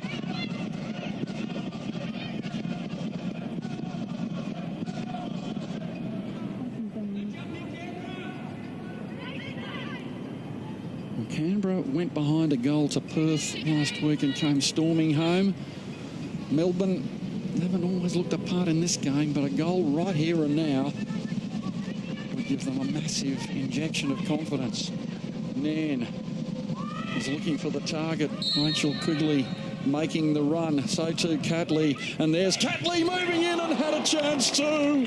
She zoned in on the ball, buried the forward onto it, and over it went. No one's really picked up a run here. She's made a storming run in and really connected with the ball perfectly, but didn't have the accuracy. She knows she possibly should have done a little bit better. Steph Brantz might be some action on the benches. Melbourne might have another chance. Brown gathered stride, hooks it out of play under attention from Quigley. A couple of players warming up, Steph. Indeed. In fact, all the subs have been off the bench and warming up, and they're looking very eager to play a part in this, particularly, as you would imagine, Emma Checker, because a couple of VIPs are in the stands. We've got the Victorian Minister for Sport at his first national competition match as Sports Minister, and, of course, the Matildas coach, Alan Stajic, is back from Canada after the World Cup draw, so all the girls keen to put in a good show. Oh, Heyman going forward, just rolls it beautifully into the path of Ash Sykes. Does well, takes it outside, goes again. Ellie Reid equal to the task. Canberra pressing, and that good combination between Heyman and Sykes looking to bear fruit yet again. Fletcher has Munoz square. Laurie Lindsay's provided an alternative. Munoz on the wrong foot, goes in turn now for Rojan. She scored one goal. It was a pearl, but she's not going to have an opportunity for another strike.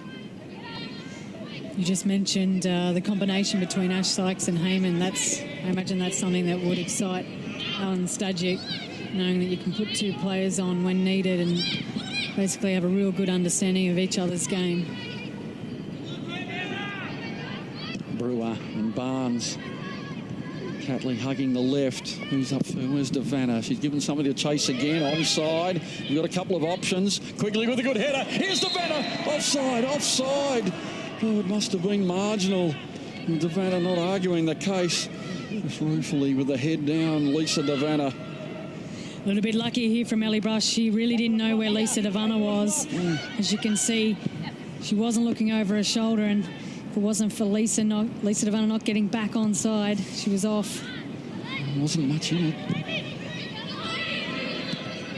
And the assistant referee on that side has had a high-pressure game so far. She's had to adjudicate about 7 occasions, and I'd say got 7 right. Well played. We often give them a bit of criticism in that direction, but I think has made some very, very good calls under pressure today. Absolutely, and when you look at the last person you'd actually want to be working the line on is Lisa Devanna.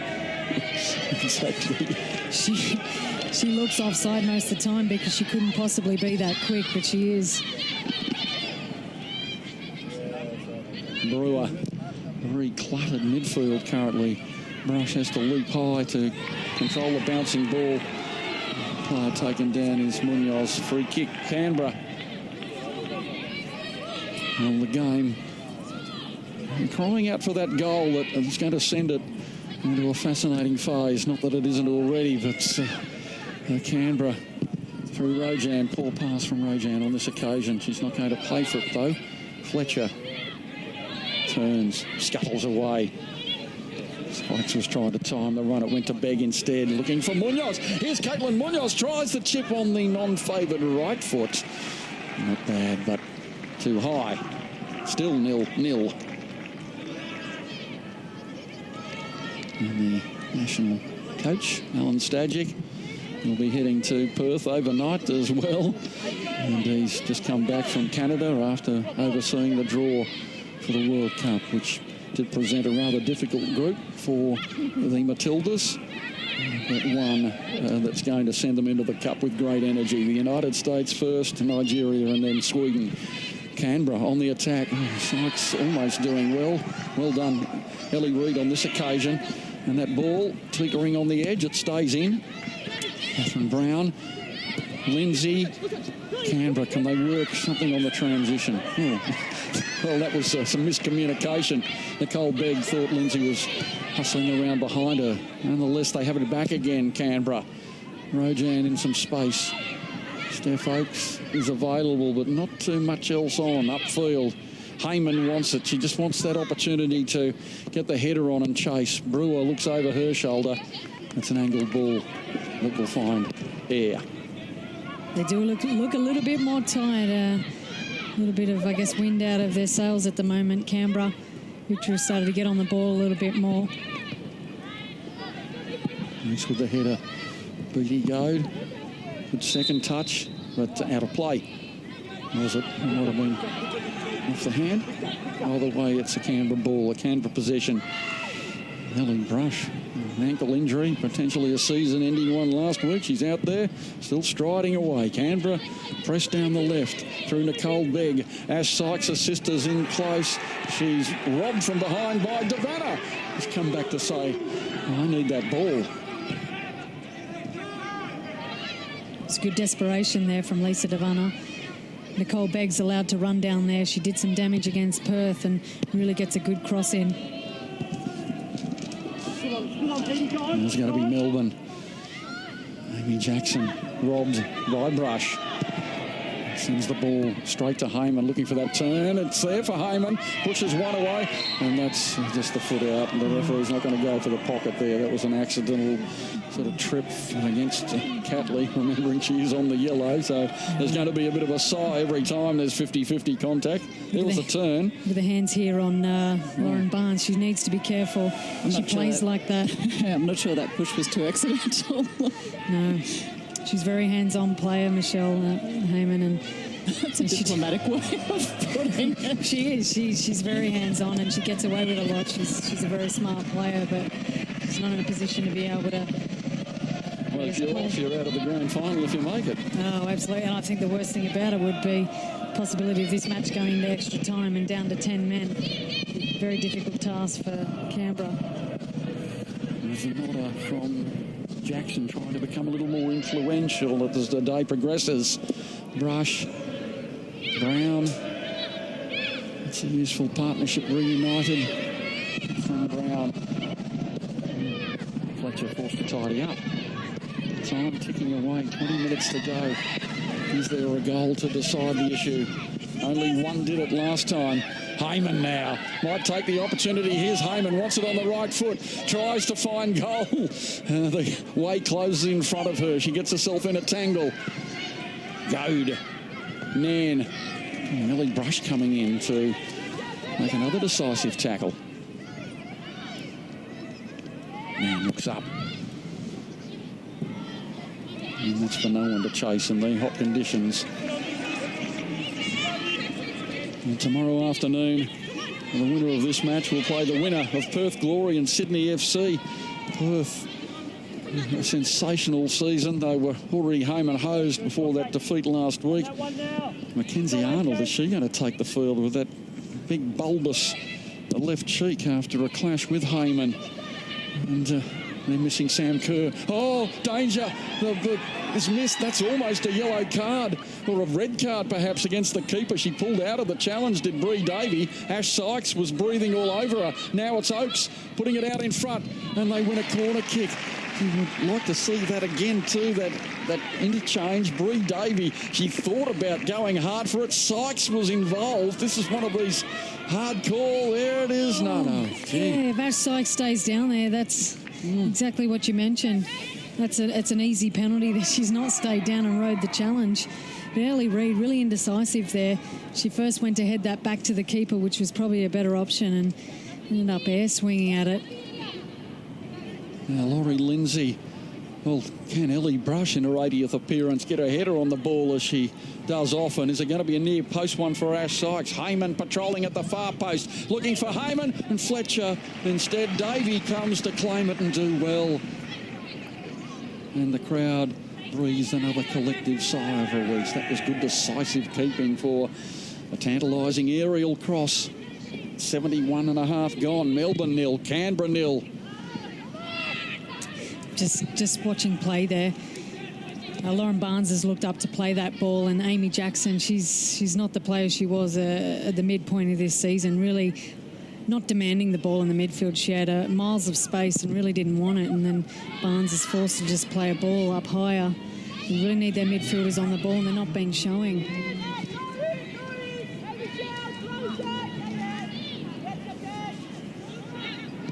You'd anticipate a change-up, but maybe the cards are still being held by both coaches. Joe Montemuro in his first season with the Melbourne Victory. Liz Mickelson, potentially, probably her last with Canberra United after 2. And Heyman is the dynamic goal scorer, 50 goals. She celebrated in the competition with that great strike last week against Perth, taking her season's tally to 9. And she added another critical goal. Oh, Munoz. Well, she had a bit too much room, but now it's Lindsay who's trying to tee it up for Oakes. And the miscommunication again. Lindsay clapping the hand in exasperation, realising that perhaps a turn and a shot might have been on then. There wasn't too much else on. A little bit too easy here for Munoz to pick up the ball initially to play Lindsay, and yeah, just push and force that final pass. Barnes.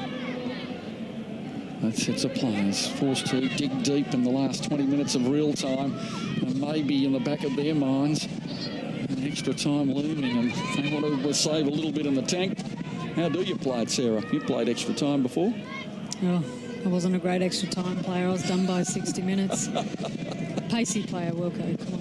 I think she's offside here. Oh, offside. The flag goes up, and another good, brave, solid call. Lisa Davana. Another shrug of the shoulders. So, well, Sheila, you fare better in extra time in commentary as Wilco on his own.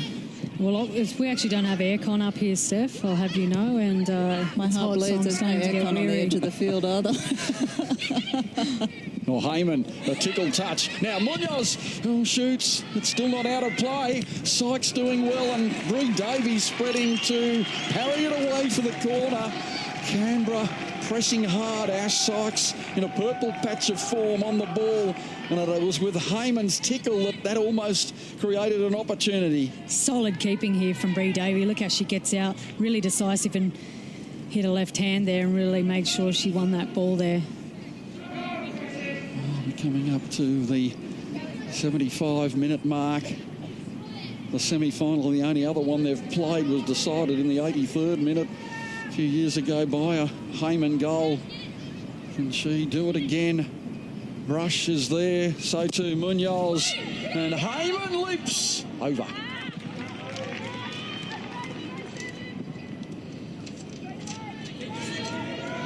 So it wasn't the best ball in, but look who's there.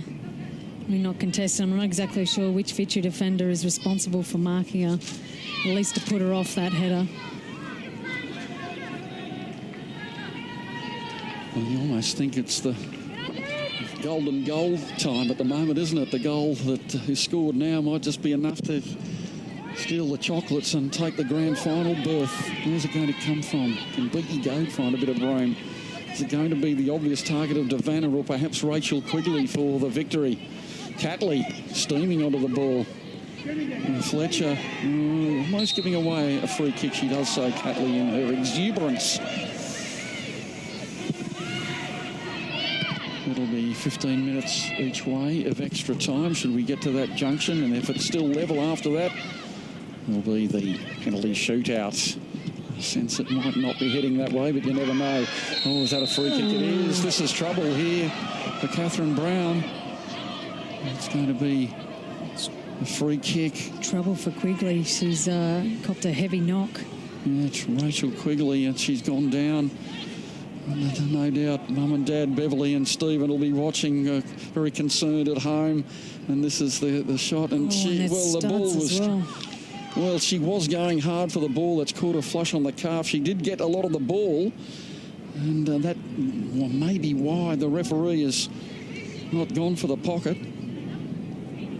Oh, it's good to see her walking it out. It's just going to be a bit of a bruise. She's tough. Well done, Rachel Quigley. She could still be a factor in this game too. That beautiful scissor goal early on this season at the far post. A spectacular contribution to the entertainment this year. Some mesmerising goals. I'm sure many at home wouldn't have seen several, perhaps, of those goals. You might just have tuned into the W League for the first time this year. Another match tomorrow, the grand final next week. Please join us. Canberra and Melbourne battling hard in adverse conditions. And still going as the veteran, giving it to Heyman. What a turn, the pass out in front of Laurie Lindsay. And another veteran. That was a bridge too far. Bree Davey pumps it down the park. Taken down by Munoz. And the first touch straight to Catley. And Steph Catley cooling it down a little bit. Jackson has to turn. Reid feeds it out to Beaky Goad now, patrolling the right side. And Devanna still right up in the firing line, but hovering offside currently. Mastrantonio sends the ball towards Quigley. Just about to say, watching Melbourne victory at the moment, it's clear to me that they're actually missing Gemma Simon. She has a huge impact on this team. She adds that speed down the right-hand side. As Lindsay, Heyman knew she was offside, surrendered. It might still be there with Oakes. Oakes! The tackle is made. She'll have the corner instead. Catley desperate in defence. Stephanie Oakes playing a very subtle role down that right side, and she can pop up at the right time. Yeah, Steph Catley having to make an important tackle there. And so the corner's coming thick and fast for Canberra. Attacking the southern end of the ground. And now Oakes on the left foot. It lingers in the breeze. Heyman! Bree Davey with an important touch. Sends it over the sideline at full stretch with heads prowling around her. Really dangerous ball in. Great ball in. There was dipping in the end, and Bree Davey with all certainty coming out and punching that away. She had to. We're entering the knee-knocking phase now. Canberra on the attack. Heyman trying to get a clear path to goal. Devanna coming all the way back to win possession. This is where she's been good, equally good. She's only scored 3. We mentioned her assists, though, have been tremendous, up around 7 or 8 this year in terms of goals. And she's forced to retreat to try and create something now. Turn creator, Rojan, shadowing it out of play to prevent Catley the possession. Every brush still going strong. There's the run. Heyman way out on the left side now. Ash Sykes, they've swapped in behind them. Caitlin Munoz. Oakes can't get her head on the ball. Now it's with Goad. Does well to Mastrantonio. Catley, first time, looking for Quigley. Brown. Begg tees it up. Brewer. And that'll be a free kick to Canberra. And that was Christine Nairn in the back of Caitlin Munoz. And so the lime green head again towards goal.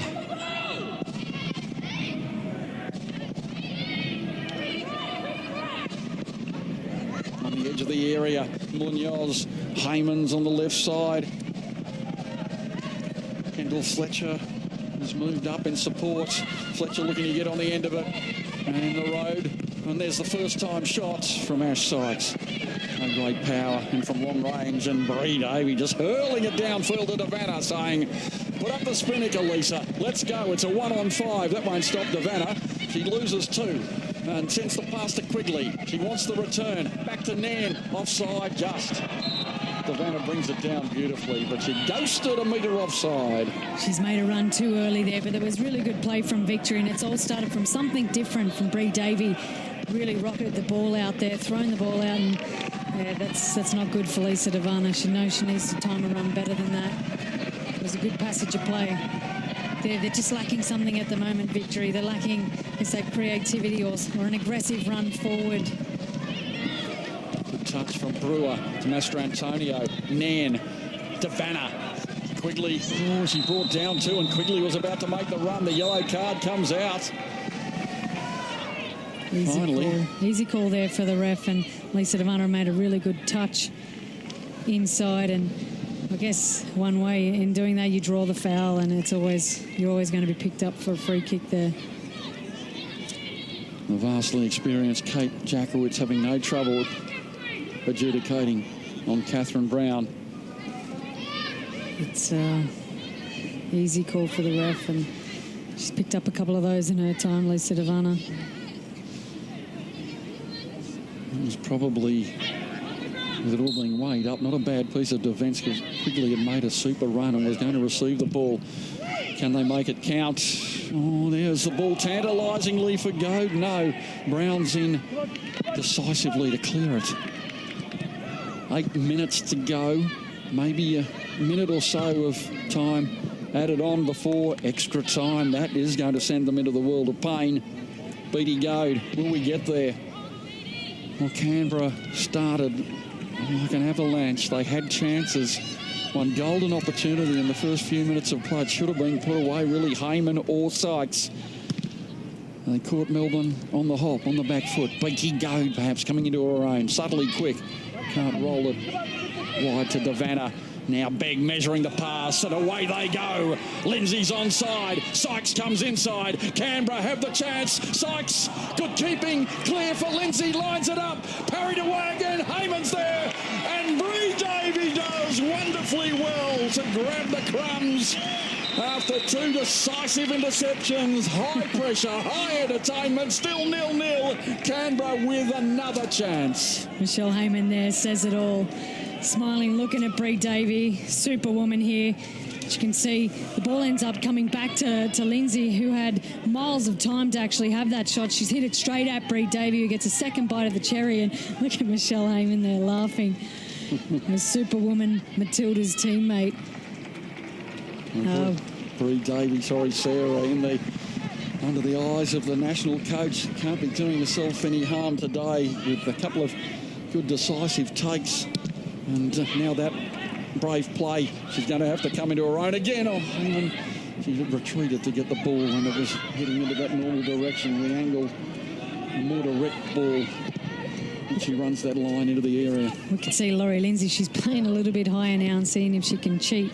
She's really not coming back to defend too much, which will open up a gap for Victory and see if they can actually expose it. But as you can see there, she's making sure they need to score here. She knows where she needs to be. 6 minutes to go. Heyman dragging it down. The numbers beat her. Barnes and Mastrantonio combining. Under sunny skies in Geelong today. Going to those very tense moments of a semi-final. The season is going to end for one of these teams. Will they have another half an hour? Or will it be decided with a key goal in the next few minutes? Any movement on the bench, Steph? We had one of the assistant coaches to come over and have a chat to Emma Checker earlier, so I don't know whether they're waiting for a specific moment on the clock, but I think she'll be the first set of fresh legs we see in this match. Now Catley looking to deliver another fine ball. In the way, though, was Nicole Begg, who bounces on that firm centre section at Simmons Stadium. Begg with Ash, and Ash away. The twins combining, and she sets sail for the area. It's a 1-on-2. Trips over the ball.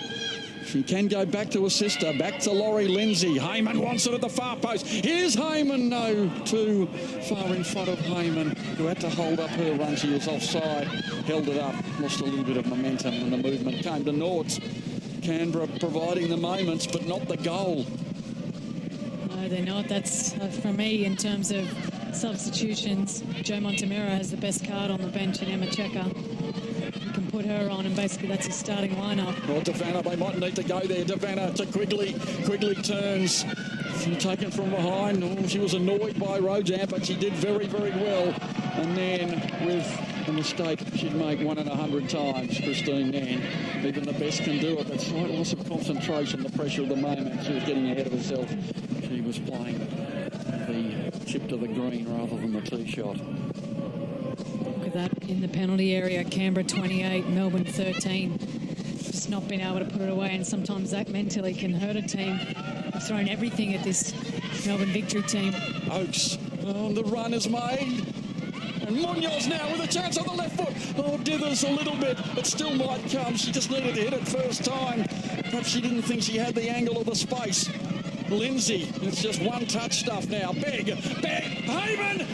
Oh, off the post and back along the line to Davey. Yet another chance goes begging. Heyman got enough on it. She thought it was in. Oh, my goodness. Yet again, Canberra is denied. They cannot buy a goal. Beautiful ball in here. Great run in from Michelle Heyman. Great touch on them. Great header, and they've done everything they've needed to do. It's just not gone in. Well, Bree Davies turned around and looked at her and gone, it's my day. Come off the post, back into her hands. It could have gone further out and set it up for Canberra. It could have gone across the goal line and been a goal. It came back, angled back into her hands. They deserve to be up, Wilco. Oh, that's a poor pass out from Reid. And Lindsay. Lindsay might just fancy her chances to Sykes. Why not? Offside, though. The flag goes up. And Sykes looking for another decisive strike. A la last week with the 2-1 goal, the volley, perhaps the goal of the year. Can she do it again today? So we've got 2 minutes of time added on. And that makes 4.5 minutes of play left in real time. Oh, Devanna's made the run. Goad, Beatty Goad has to turn and chase. It might beat her, it does. I can see Lisa Devanna, she's really upset at a midfielder there. She wasn't after that ball. She's made a run, really darting, aggressive run in for that ball and didn't pick it up. Is it going to be an error that decides the game? Is it going to be a moment of brilliance? Or are we going to see an arduous 30 minutes of extra time and penalties? I hesitate to say dreaded, knowing it's a very polarising part of the game of football. But we're a long way from that currently. Oh, well robbed by Goad. Goad can fire it to Devanna. A good header from Brush yet again. Back though to Nairn from long range. Thinks about it, realises she's cooey distance away. Lays it back in turn now for Goad. She has Jackson riding off her. Jackson to Goad yet again, trying to get the shot off. The pass is poor. And Canberra now with Heyman to chase. Or she couldn't lift it over the head of Brewer. And Oakes will regret that pass perhaps. Only for a moment. Now Catley. Can Catley deliver to Quigley at the far post? Quigley lines it up, looking for that right foot volley. It was too high over her shoulder. Gee, shades of that potential goal of the year too. It was Catley to Quigley, and there it was again for a fleeting moment. Rachel Quigley with 20 W League goals to her credit, and a prior goal of the year with an overhead kick. Saw it again. Again, their best opportunity coming when Steph Catley's joining the attack. First of all, Beatty Goad not able to get that first ball to her and they get a second bite at it. She's swapped now with Steph Catley. Beatty Goad playing left back. Down to Nairn. Ball into the centre. And the mistake's not coming from Canberra. Cool defence. Lindsay sees Steph Oakes and Goad. Well, that's a cool header from the youngster. She just knew what she was going to do, knew what she had to do. Heyman in space, lingering on the edge of the area. Can they find Heyman? Is it going to be her day, Michelle Heyman? The locals no doubt looking on, watching on TV, mum and dad. Now the ball from Begg to Sykes, she can't find Bree Davey firm, out from the 6-yard box. And the time ticks away. 2 minutes to go now, just 2 minutes before extra time. That is going to test the resources and the coaches. In fact, have we seen this all year? I don't think we have seen it all year. 90 minutes without a sub. Has there been a substitution? Have we had one sub? No, we haven't had no subs. Have we seen a game with no subs for 90 minutes? We can wait till the semi-final played in 31-degree heat. That is highly unusual, highly irregular. The ball back now to Lindsay. Oakes wants it on the far side. The pass not firm enough. Catley intercepts at the other end. She's looking to put Devanna away. It's too predictable from Victory's point of view. They look up and everybody knows where the ball's going. And not even Beatty Goad to keep the ball in play. It's odds on at the moment with 1 minute and 5 seconds to go, but games have been stolen from here.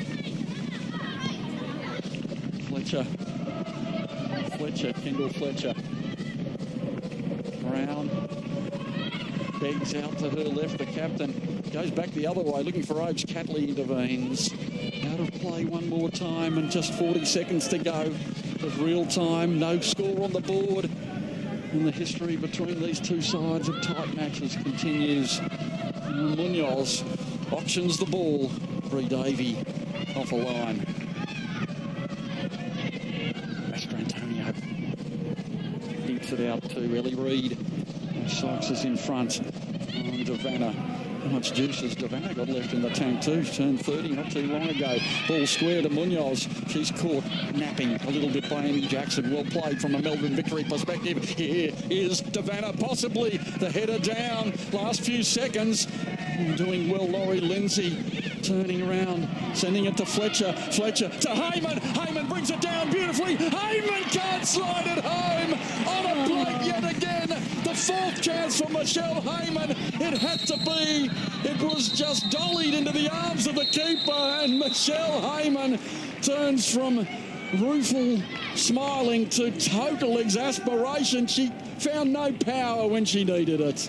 That's her opportunity right there. She needed to dink her and she hasn't connected with it. And for me also, before that ball was hit, time was up. Ref let the play go on. Oh, could have been controversial. She has to be dejected now. That's how many opportunities she had in front of goal. And you can see Chantel Jones just going to pat her on the back. It's hard for a striker when you've had that many opportunities. You got to think, what can I do to put this in? She's also had a super game too. As the statistics of play, see Melbourne well in possession, but that's not the story according to you. Look at the balls in the penalty area. That's for me there. That shows opportunities in front of goal that have not been turned into goals really, and it chips away at you. I think Victory, they'd feel pretty lucky. They'd probably feel the better of the sides at the moment. They know they've still got more to give, and Canberra really, they've just given everything. And the way that they play, it's really hard to maintain it. Where is this goal going to come from? And so we're going into extra time. The second half highlights, still no goals. But plenty of highlights. Melbourne started brightly in the second half. This was a good moment for Rachel Quigley. Saw the chance, had a go. Yeah, and you can see Lisa Devanna not happy there, but she has to have the shot there. Michelle Heyman needs to do the same up the other end. And from long range, Chantel Jones taking it safely on the chest. And again, Melbourne, this is the third chance. And Chantel Jones coming way off a line to prevent Steph Catley from getting near the ball. She was authoritative moving forward at the other end. Canberra had 2 or 3 really top draw opportunities. Michelle Heyman from right in front probably came a little bit high, but you want to be putting them down. Back at the other end, Catley moments later with a driving header too. So 2 clear-cut misses with the header. And all of a sudden, it was Canberra, Laurie Lindsay, Ash Sykes initially. Bree Davey just superb. Time and time again. Well, she's kept him in this match, especially with that play there. Really, she made 3 saves. And finally, Heyman with the glancing header. She'd done nothing wrong. The header off the post. And finally, at that moment, just seconds ago, Heyman chesting the ball down brilliantly and couldn't get the power on the strike. Bree Davey said, thank you very much, taking it on the edge of the 6-yard area. No score, but no shortage of entertainment.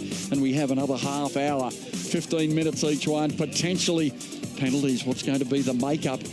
Melbourne with already a penalty shootout victory in a semi-final. Perth won't want to be reminded of that, but they do have some confidence in that regard. Joe Montemuro, you still feel there's going to be a goal, surely.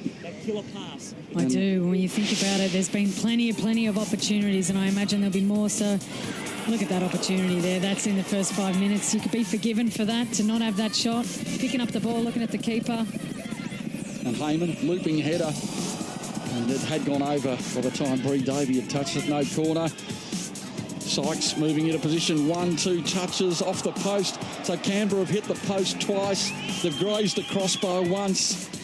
They've been the better team for me. They've had more of the opportunities. If anything, Ash Sykes could have possibly been a little bit more composed and slotted that rather than used a toe. But here, I can't remember a real clear-cut chance for victory. There, Lisa Dabana didn't have too much support. And the Heyman back in the first half. The low shot not testing the keeper too. So Michelle Heyman really 4 or 5 good opportunities. One header that should have gone in, nearly went in. And the last moment too, every striker's dream, last few seconds of the game. Just seeing Emma Checker there in the back play, it's really interesting to me that she's not on the pitch. She's about to be, Sarah. Yeah? Yep, she's coming on for Beattie Goad. Okay, there's the change. And with that, will we push up? Will they push up Steph Catley? She's been very good, very dangerous out here on the left, and it's his option. He's got to do it. They've been so much more dangerous when she's been involved in the attack, and it's really a luxury for him to be able to bring Emma Checker on now. His status quo with this starting 11 they've had previously leading up to this. What about Canberra, Steph?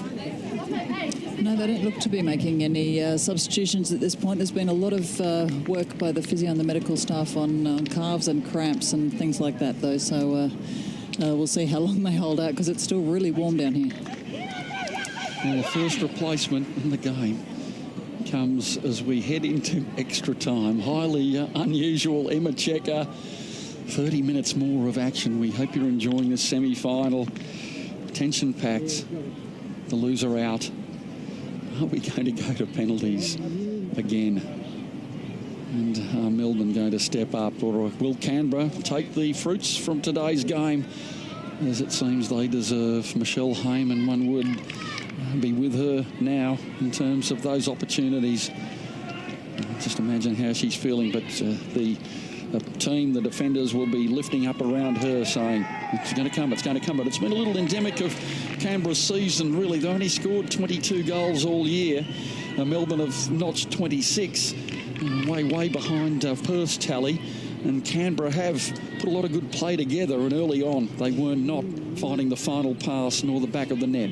Yeah, absolutely. And a sign of a really good player will be to watch Michelle Heyman this half. If she can come out and forget those last two halves, it really can drain you as a striker when you just hit the post so many times. And next time she looks up and sees Bree Davey after those saves, can she actually pretend it didn't happen? As we can already see Steph Catley playing higher up the park. And she's out on the right side. That was a rehearsed move from Christine Mann, sending the ball way downfield for the player to chase. Remember that from back in the under 10s. Sometimes it came off. You catch the defence napping. Watch now. Canberra putting it together. Caitlin Munoz coming into her own. The early ball, just sending it. Bree Davey making that a little harder than it perhaps was, but realising the ever-present danger at the far post in Steph Oakes.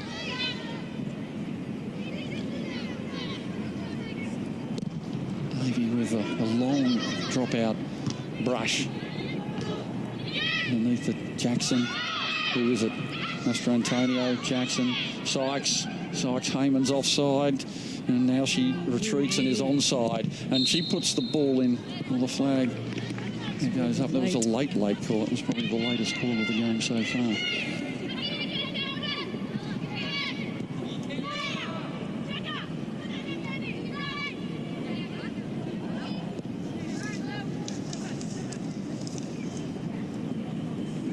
Michelle Heyman with those delightful figures, playing in her 74th W League game today. 50 goals, It's an incredible strike rate in anyone's language. Lisa DeVanna in the opposition, averaging about a goal every 2 games. She's got 30 from her 65. Michelle Heyman's figures, absolutely brilliant. You know what? I'm looking forward to watching Michelle Heyman turn that into international goals. She's been so prolific in W League. For me, she's still yet to actually make that huge impact on the international stage, and I feel like this is the form she needs to be in, the form that she's in right now. There's no reason why she can't show that up against, you know, the US, Sweden and Nigeria. And I think for her a really, really good game will be Nigeria, given that she makes the squad especially. But Nigeria, a really physical team to play unstructured football, and it really presents some interesting challenges. So Michelle Heyman's the kind of player that would thrive in that kind of situation. So I just can't wait to watch the World Cup. A lot of decisions for the coach Alan Stajic to make before then too. Might be a lot of like players. Kate Gill will be looking to play an influential role tomorrow, and perhaps in the grand final as well. Maybe they will be duelling head-to-head for the same role. They might be sharing time. Who knows? Lots to play for. Now Melbourne, and then dangerous on the ball from long range on the left foot. Joel Jones on the boots. Hearing Joe Montemeri was not happy with Nand having the shot from out there. Oakes turning inside. Lindsay's made a run, then ghosts offside. Oakes knew it, didn't surrender the pass. Now chips it for Heyman. Flag stays down this time. Heyman onside. Can she deliver the ball? Cuts it back. Intercepted, and it's well intercepted by Emma Checker. And Checker turns it and sends it now to Catley. Beaten for pace by Begg. The ball, though, still with a victory. The game opening out just a fraction. Quigley, DeVanna, Canberra back, looking at their shape. DeVanna charging 1-on-3, beautifully in now to Quigley, back to DeVanna, will she shoot? Tries the chip on a non-favoured foot, and it balloons out harmlessly away to the right. Good defence in the end there from Canberra. It's a good result. Lisa DeVanna shooting from out there on a right peg.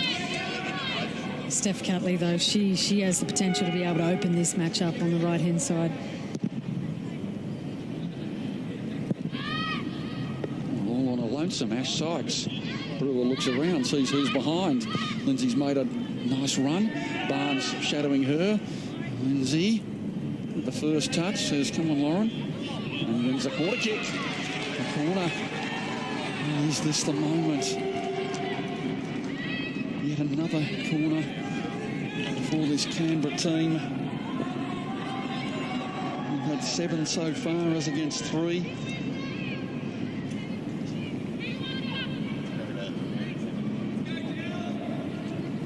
They queue up at the far post. Lindsay taking her time. She knows this could be the opportunity.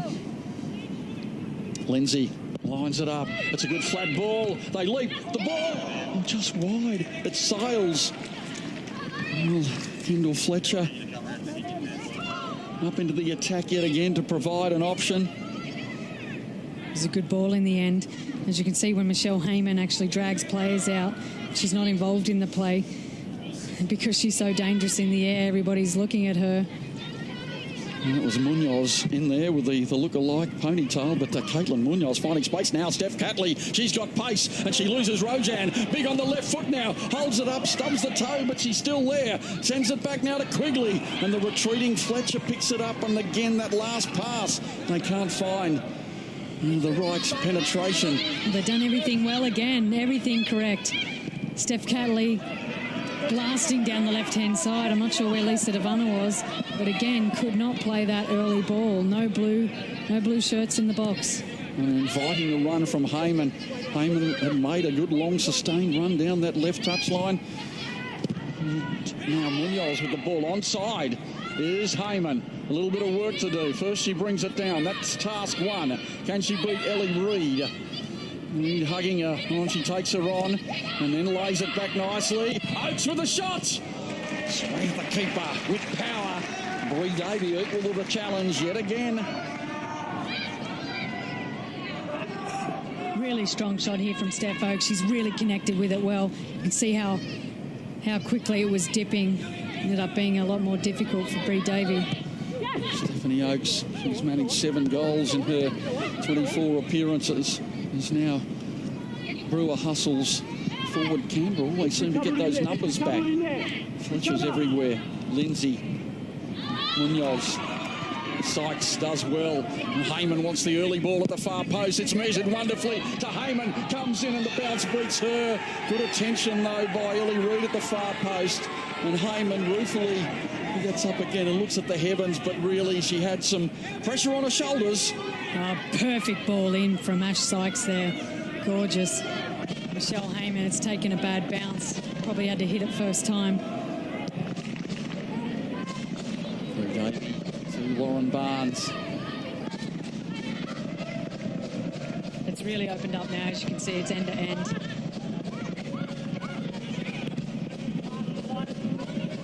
Tantalising ball in the air, headed on the way. I beg. Savannah. Into the centre to Nan. 2-on-1. Fletcher. Bumpers it forward, does enough with it. Get it to Lindsay. She fights Sykes. Typical Canberra play, hugging the peripheries. And another early ball looking for Heyman. Good control from Barnes. She knew the ever-present danger was lingering behind her. Cool piece of defence. Victory actually defending better as the game's wearing on. Tired legs out there, and they're in better, I guess, positionally better shaped to deal with runs like that from Michelle Heyman.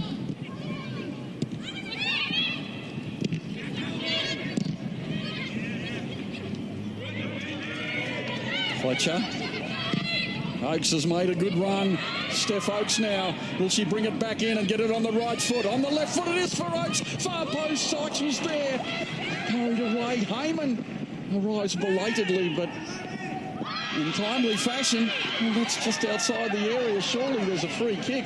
Seemed to be dragged down from behind by Amy Jackson. Not given. Fletcher. Lindsay. What a game from the veteran Laurie Lindsay. Still hitting the legs hard. That's a neat touch forward from Sykes. She's got the pace to keep it in, has she? No, not quite. It bounced and bumbled across the turf. 9 minutes of extra time gone. You see the tackle on Heyman here. I do believe Amy Jackson's picked up, she's actually picked up a foot as well. It was clear all ball.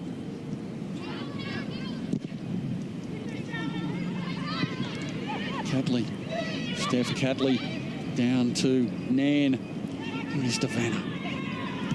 She's going to be the one, Lisa Devanna, to separate these two teams. Antonio fighting the overlapping run from Reid. Lisa Devanna. And Munoz brings her down. She invited the challenge. It was delivered.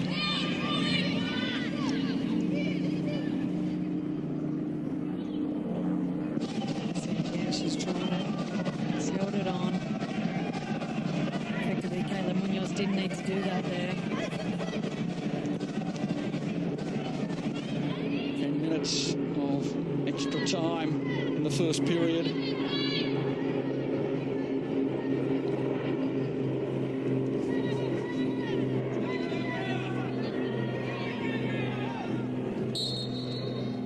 Canberra defending, Melbourne attack. Who wants it? Still a sea of green back in defence, including Steph Oakes. She pumps it down. Is there a chance now? Heyman in the clear. Oh, the tackle. Well, the ball was collected by Lauren Barnes with one of the most decisive interceptions. She was gone, beaten, and it was Heyman seemingly in the clear, but somehow she's put out the telescopic boot and come up with the tackle. Look at this for a bit of defending. There it is, the left foot Heyman. Well, she was sizing up the goal. Oh, she was completely caught out there. She's desperate tackle from Lauren Barnes there. Michelle Heyman, millisecond earlier, and she's off one-on-one with Bree Davey.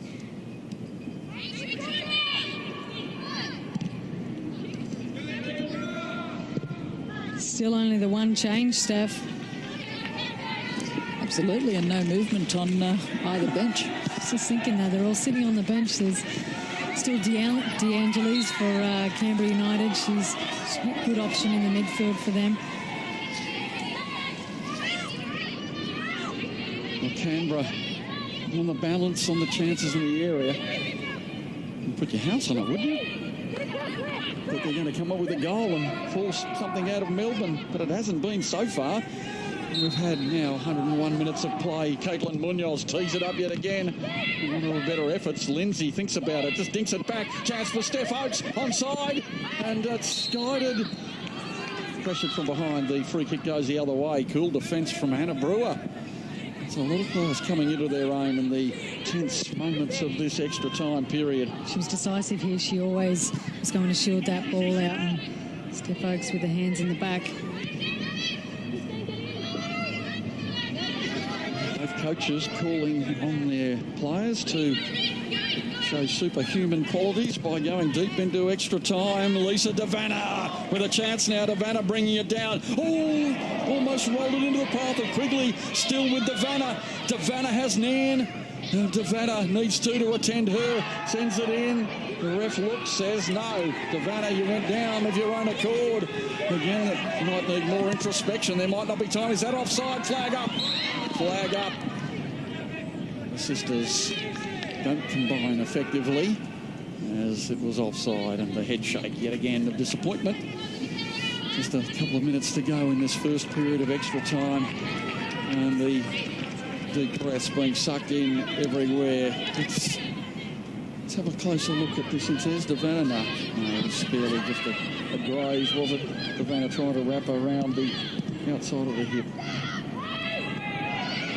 That's a back pass that might need to be revisited. Like a true central defender coming in and making sure that was dealt with. Devanna spiriting away. Brown clears, but it was the chase initially from Nicole Begg that put Devanna off a stride. They still win the throw-in. She hasn't had a free ride today, Lisa Devanna. She's had to work for everything. Nicole Begg's been able to match her for speed out on the left. You see that she swapped with Steph Catley. And that's a good run too from Begg. Bites off a little more, but for a moment it came off Nan, but but it's a throw-in to Melbourne victory. A good foraging run forward from Nicole Begg.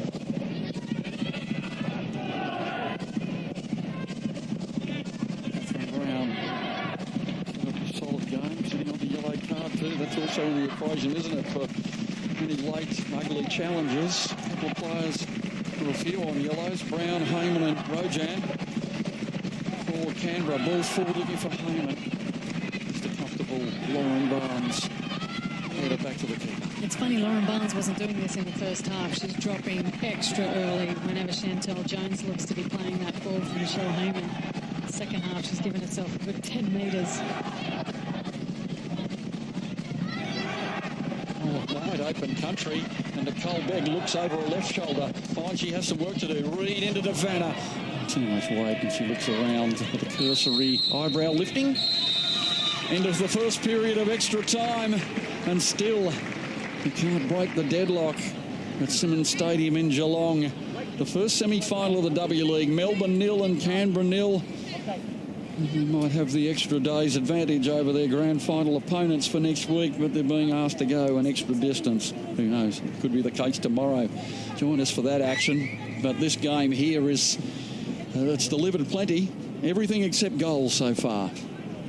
The highlights of the match so far. Here we see just the first period of extra time, and it did present quite a few moments, didn't it? Absolutely, and as we've seen, it's actually opened up as everyone's getting tired, making that extra run or defending or picking up the player. It's just been open, and I think we'll see that in the second half of this extra time. We're not getting much respite. Referee Kate Jackowitz saying time, let's go. Take a couple of minutes and we'll move on. 15 minutes to go before that possibility, the dreaded possibility of penalties to decide the issue. Both of these teams have been in one of these situations. Melbourne on the victorious side, Canberra on the losing side in a penalty situation. I'm not sure that history does count too much in that regard. Let's hope it doesn't get there. Let's hope we see a golden goal of sorts, even though we'll play out the full 15 minutes.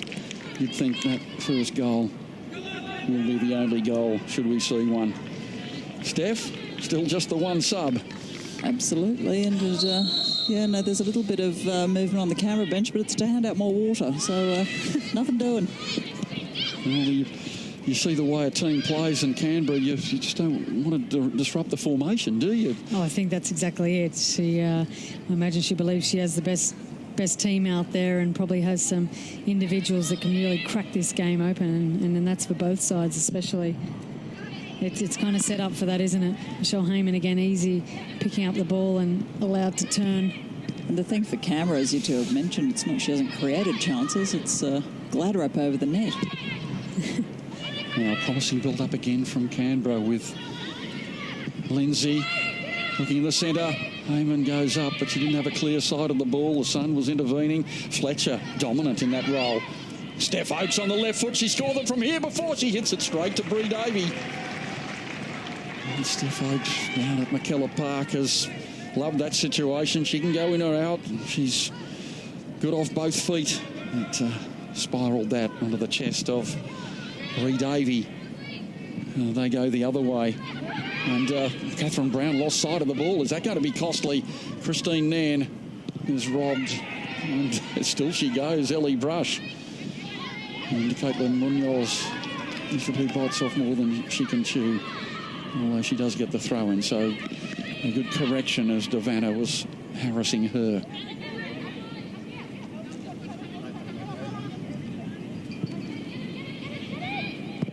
Munoz, a great physical contribution she's made to the proceedings in the early 30 age bracket. Laurie Lindsay, a few years older too, but just defies a belief that they're still going and still going at full tilt. It's amazing what adrenaline and the moment will do for you.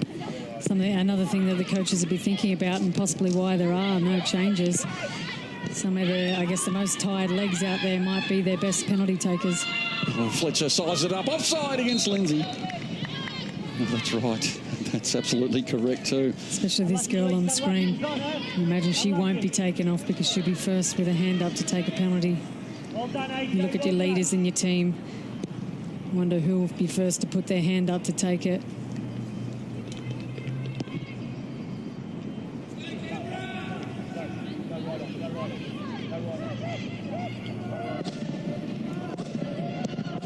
Emma Checker. Seemed to come off the hand. Playing on nonetheless. Big. Waiting for the Heyman run.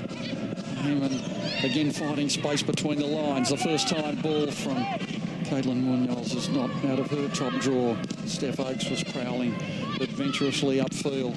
Catherine Brown hasn't done too much wrong. Pass doesn't exactly find the mark. Jackson in the middle of the park going with Nairn. And Fletcher absolutely everywhere today in her final game for Canberra United. A little bit of room now for Sykes. Oakes is outside. Sykes takes the direct route to goal. She has options everywhere. She goes to Lindsay. Lindsay with Heyman. Heyman out to the right, looking to measure the cross now. Plenty of time to think about it. Can't put it on the foot of Ash Sykes on the edge of the 6-yard box. Almost too much time. She had too much time, and Ash Sykes had too much time to recycle a run. Now Davana wants the ball in turn, but they can't deliver that measured pass to send Davana away. She's itching to get in the ground, and that was a moment. She had some open country in front of her in turn. Now is this going to be an offside run made? Oakes, the line is very tight. Oakes, Heyman pumps it far post. And Heyman, work to do, brings it down. Brewer with an important task in front. Heyman takes her on the outside and shoots and blazes over. Brewer doing her job though, just holding a line and saying, Michelle, you have a crack. I've got you covered. She held her, she set her outside. And she knew that would be the most difficult assignment. And we can see Michelle Heyman, she's now playing on the right-hand side. And I don't know if she's, subconsciously done that, because when you're in front of goal, maybe she thinks she might have some more joy out in the right and actually serving it in. You can see there she had miles of space and possibly opportunity to run at Brewer. Let's tip forward. Now Steph Catley would be so deserving should she set up the moment. Devanna, this is looking promising. Devanna off Nan. Devanna with a chance. Devanna fires at a goal. The save is made by Jones. Another top chance for Melbourne. It was well orchestrated. Nan, Devanna, beautifully rolled into her path. Not much angle to work with. And Chantel Jones doing very well to control the angle. Both teams looking for the winner now, one would feel. See, she had that little look up and quickly had... Oh, the run's made as an offside. Sorry. It was Lindsay. Go again, Sarah. No, quickly hadn't made the right run. She looked up and she needed her to drop in behind so she could cut the ball back. Okay. Yep. It was her only option to tow it to the keeper, and there you see back up the other end. Joe Montemuro's finally called for another sub. No movement on the Canberra bench, but Rachel Quigley will be coming off, and Gillian Kocher coming on. I think this is a good move. Quigley's tired. We got to see that in the last play there. The Savannah's looked up and needed that run and quickly couldn't make it. Gillian Kocher comes onto the field and she makes her way out for a 39th W League appearance. Just a goal this year, 2 all up. Turkish international comes out to see if she can send Melbourne Victory to a 3rd consecutive grand final. We're now up to 111 minutes of play and still no goal to decide the issue. Master Antonio with a long direct ball. It again bounced. It's one thing the Simmons Stadium is doing today, providing plenty of bounce for the players. And Rachel Quigley takes off the boots as Canberra try and put it together. A little higgledy-piggledy in the centre of the field, but nothing up for Melbourne Victory. Catherine Brown. Sykes wants it. Goes to Nicole Begg. Lindsay, shadowed by Jackson. That's a good pass. And Fletcher with a nice takedown off the chest. Has control immediately. Sykes is onside. Intervening is Kocher. That's good from the incoming player too, to get a touch and make it a good one. The ball though surrendered. And into the path now of Heyman from Lindsay. Heyman can win the game. The save is made though. Across Bree Davey, again not with exactly the amount of power that Michelle Heyman wanted, but Bree Davey knew where it was going. And yet another chance. That's 6 or 7 to Michelle Heyman today. There's the pull down. She just didn't hit it as sweetly as she can. What about the ball from Laurie Lindsay? Basically split the 2 central defenders. Gorgeous ball on a plate for Michelle Heyman. Any other day she'd slot that bottom left. Now the advantage goes to Melbourne Victory as Canberra lift the heads again from another lost opportunity.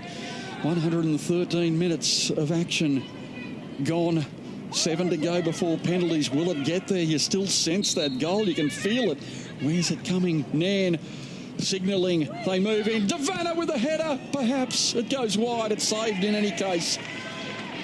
That was to prevent it going for a corner. Should it have come off a defender? And the drop kick is taken immediately. As we see the defence, it was saved by Canberra. Kocher. Ellie Reid surrendering was Devanna. Offside. Ellie Brush thundering it downfield. Heyman. Thought for a moment she was in the clear yet again. Michelle Heyman. She's got to keep her confidence levels up. Heyman. She could still win the game with the goal. Is it going to be now? Oakes neglected that option of Ash Sykes. Goes back to Nicole Begg, the skipper. And Sykes can't get there. Ellie Reid first there. Jackson, the spirits around, turns it into the path now of Brewer. Room in front. Catley makes the run, but the pass full of weight.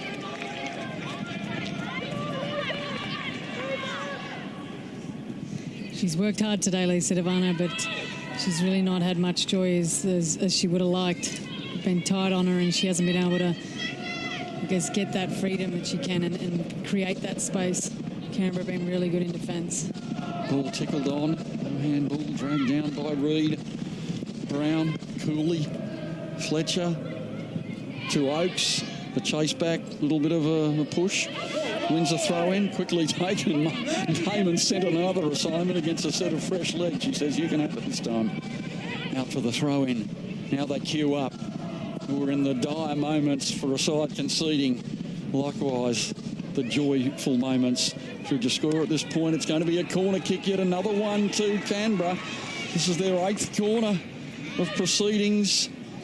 Surely there's joy at the end of it. Well, it's been set up. You know who. Well, Kendall Fletcher, Oakes, Sykes, Heyman's coming from deep. She's outside the area. She's going to try and time the run. Where's Ellie Brush? Come on, Ellie, in your 80th game. She'll be hustling for the near post to try and get that glancing header. And now they go to the far post, up in the air. Victory with all the numbers back. Heyman to Devanna.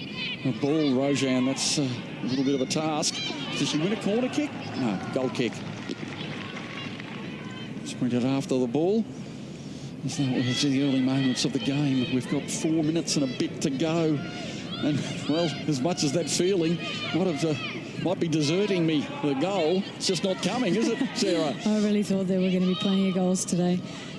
And there actually should have been with the amount of opportunities there's been.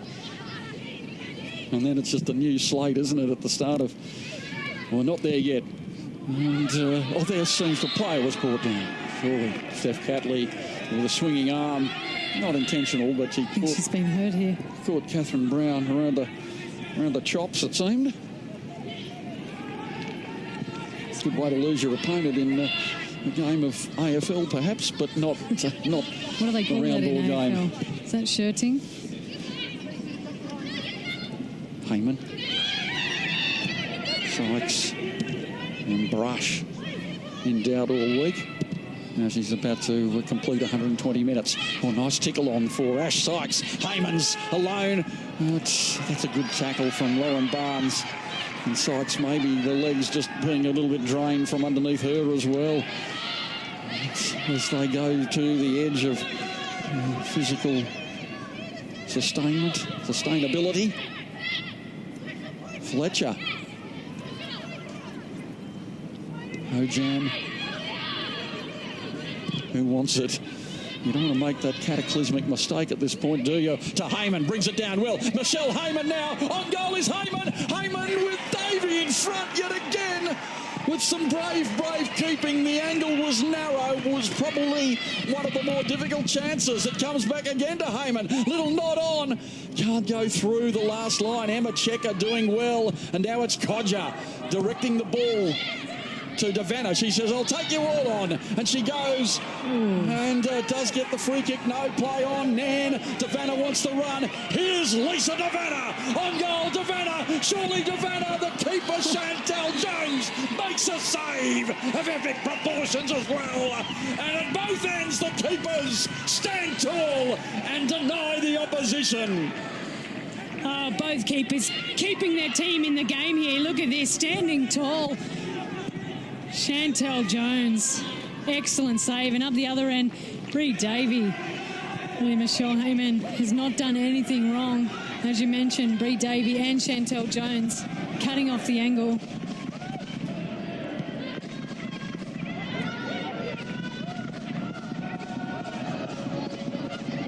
Now, it's Lindsay looking for Heyman yet again.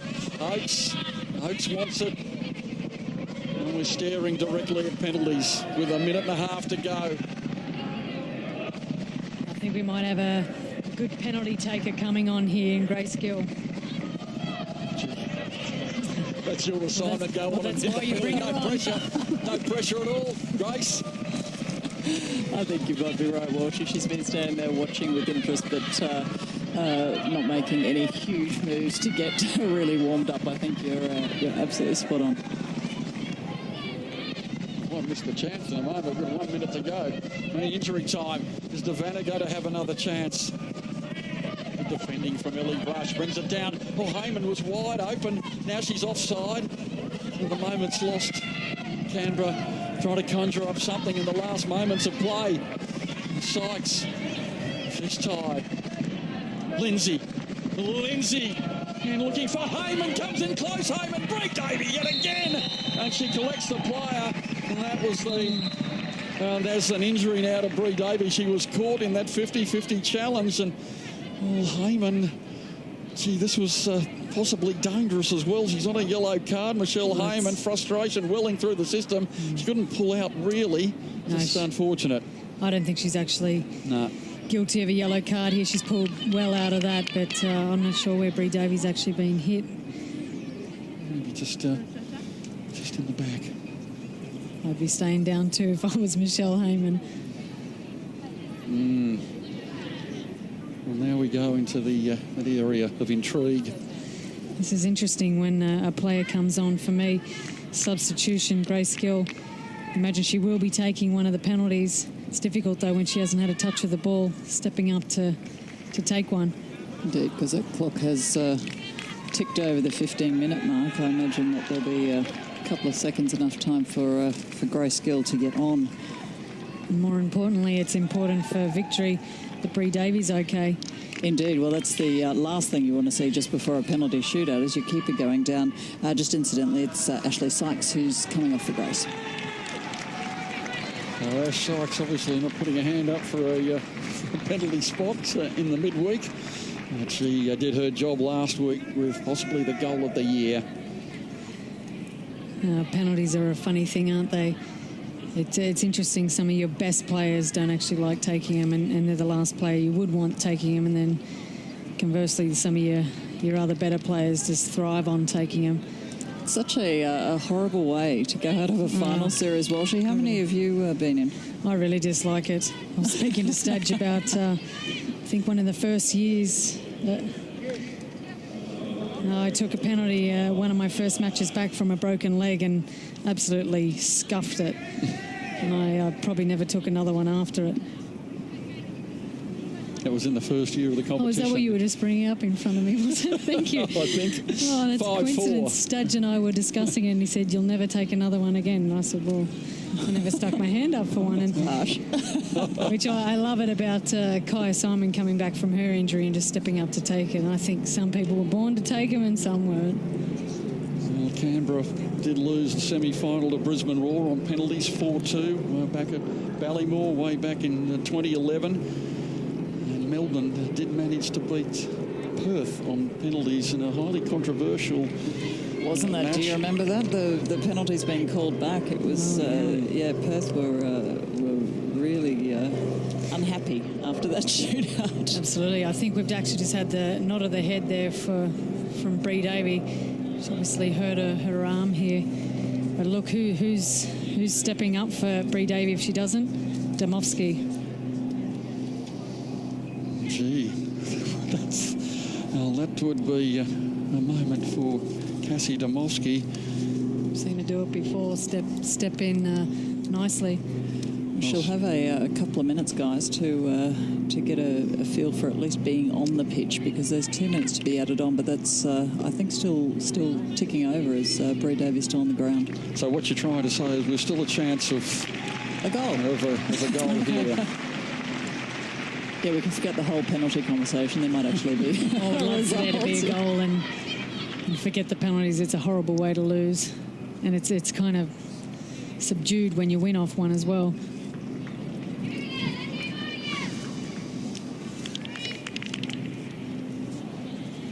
It's good to see her back up.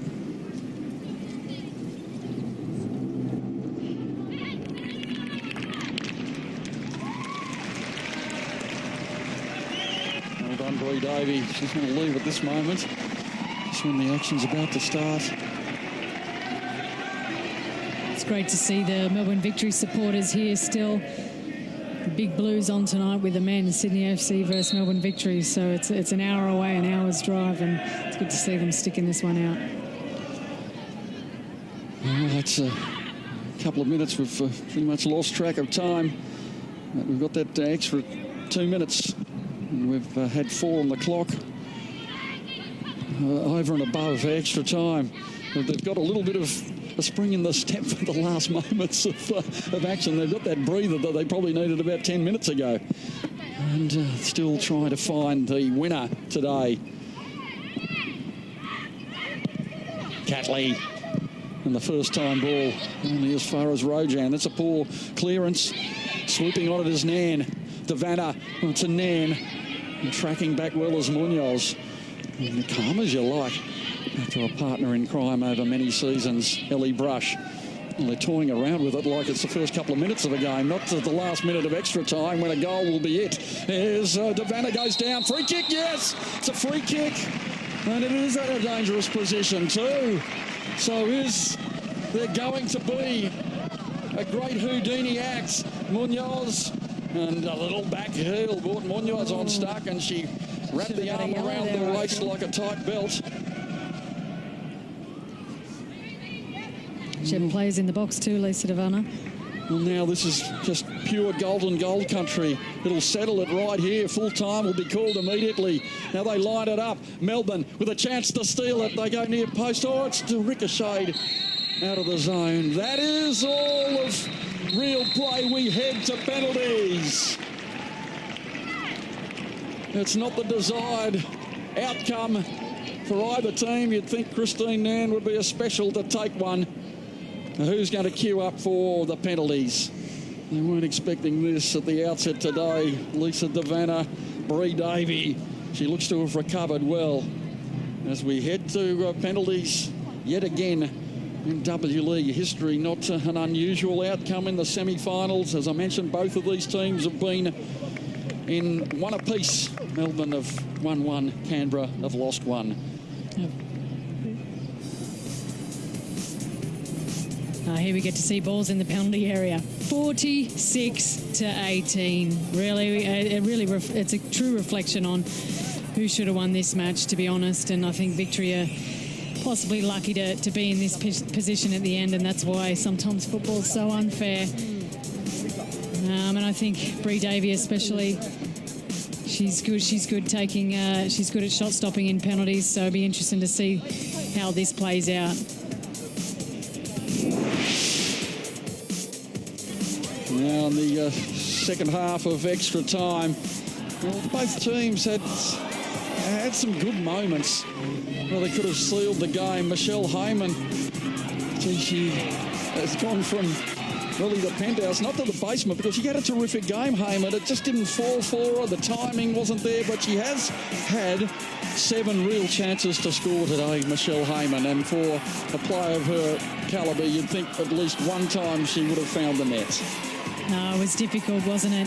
Especially there were a couple real shot savers there from Bree Davey, which will really give her confidence going into these penalties. I can't wait to see who's put their hand up for it as well. You imagine Steph Catley for victory. I'm not sure if Lisa Devanna will take one, depending on how she's feeling. Lauren Barnes would have to be stepping up for one. You just never know with this, really. On the flip side, Canberra, Munoz loves these. Laurie Lindsay, Steph Oakes, Heyman. And I can assure you both teams would have practiced this all week. Well, Chantel Jones had some time with Perth. She's enjoying now her time with Canberra in place of the injured Lydia Williams, who'll be watching on and willing a performance out of her as well. And potentially it will be Williams v Davey, perhaps one or two candidates too for the goalkeeping spot, who knows, but maybe a performance here from Bree Davey can put her in the frame. As a player, it's always a real nerve-wracking time for you standing up at the halfway mark. It's actually really just a horrible feeling. No one really enjoys penalties.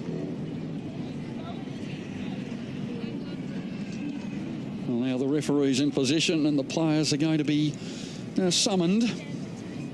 Let's see what kind of tactics the keepers play. We've seen that controversial penalty over in Perth that you mentioned earlier. Keeper was off a line.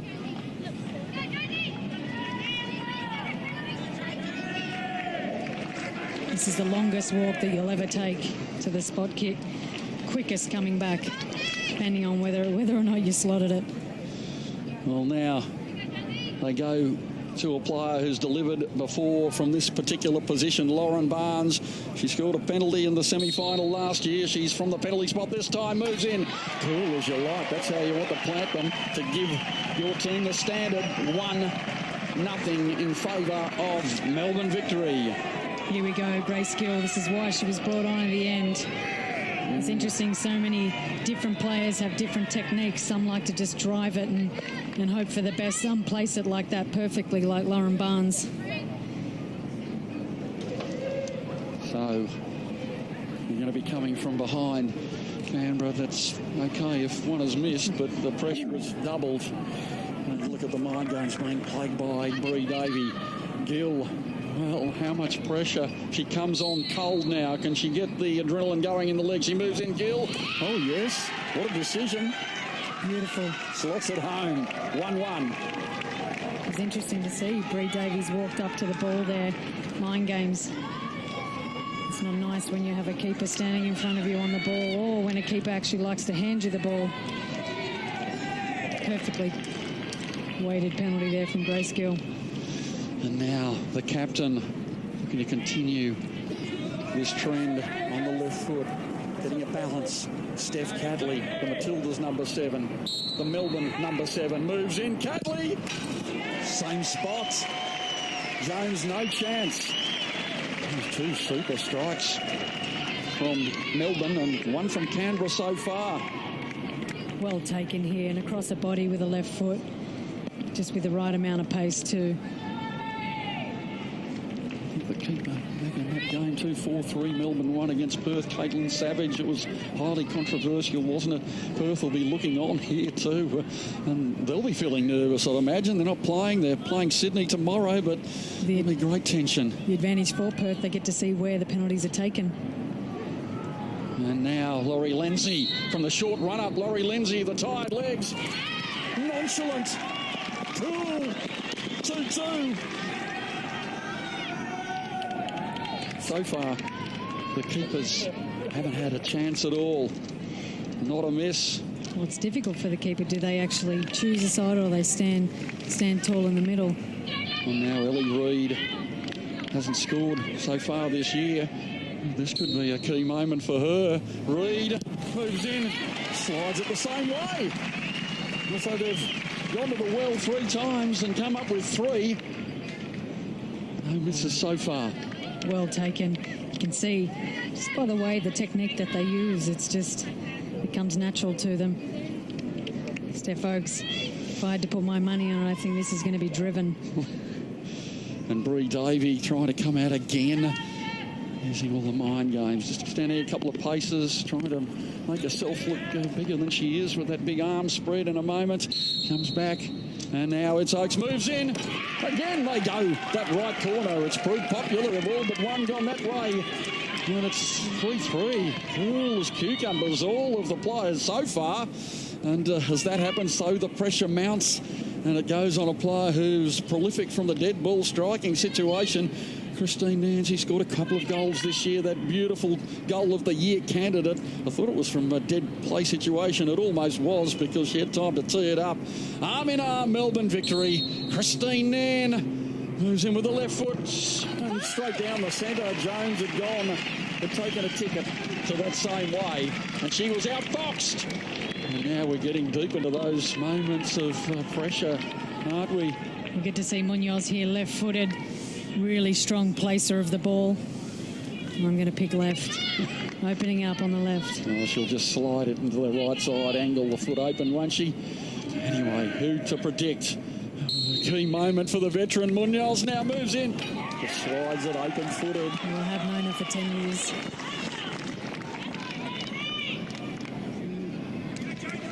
Munoz is successful. And now we've got Gulyan Kodja coming up, and should she manage this one, Canberra will have to score likewise. Should she miss, Kodja moves in to strike. Saved! Chantal Jones comes up with it. And now it's going to be Kendall Fletcher with her last strike, perhaps, for Canberra. She is disappearing. Chantal Jones has done the job. The ball was saved. Excellent save here from Chantel Jones. I've got to be really honest. I'm surprised that Kocha was taking it within the first 5 with still plenty of older players to take him. Now it is Kendall Fletcher, the guest player, making her last guest appearance. She can't play in the grand final, but she can send Canberra there. Kendall Fletcher for Canberra. She scores. Canberra celebrates. They're into the grand final. The Dipsy Doodle, the back somersault. Thank you very much. Canberra deflate Melbourne. Absolute delirium and disappointment in equal doses. Chantel Jones, the save. Bree Davey, in truth, had a chance. It wasn't the most convincing strike. She went over the ball. Kendall Fletcher delivers. Chantel Jones stood up tall to make that save. Picked the side. And she saved Michelle Heyman. Oh, she did. Oh, look at that. You can see how much it means to him. And look, Chantel Jones, that's great. Sportsman, sorry, well, not Chantel Jones, going over to Bree Davey. Oh, poor John Kocha. It wasn't the best penalty taken, but look. It was a save, though, wasn't it? It was a save. Well, let's go down to Ash Sykes with Stephanie Brantz and the adrenaline just pulsing around Geelong. Some disappointment for Melbourne. Victory indeed. They've had a grand season. They are not going to make it to their 3rd consecutive grand final. Instead, it is going to be Canberra to challenge again into their 3rd grand final. Let's go down to Ash Sykes. Yeah, Ashley Sykes is the player of the match. Congratulations, Ashley. What a finish, what a match. Amazing. It was such a tight game. You could tell it's probably going to go to penalties, and it's just an amazing feeling to come away with a win. It has been a little bit of an up and down season results-wise, scraped through to the finals. What suddenly clicked? I think we just worked out how to play with each other again. We knew that if we stay tight defensively, we can win games off the back of that, and I think that was what won us the game today. Are you sure it wasn't part of the plan to make sure you've got happy birthday celebrations?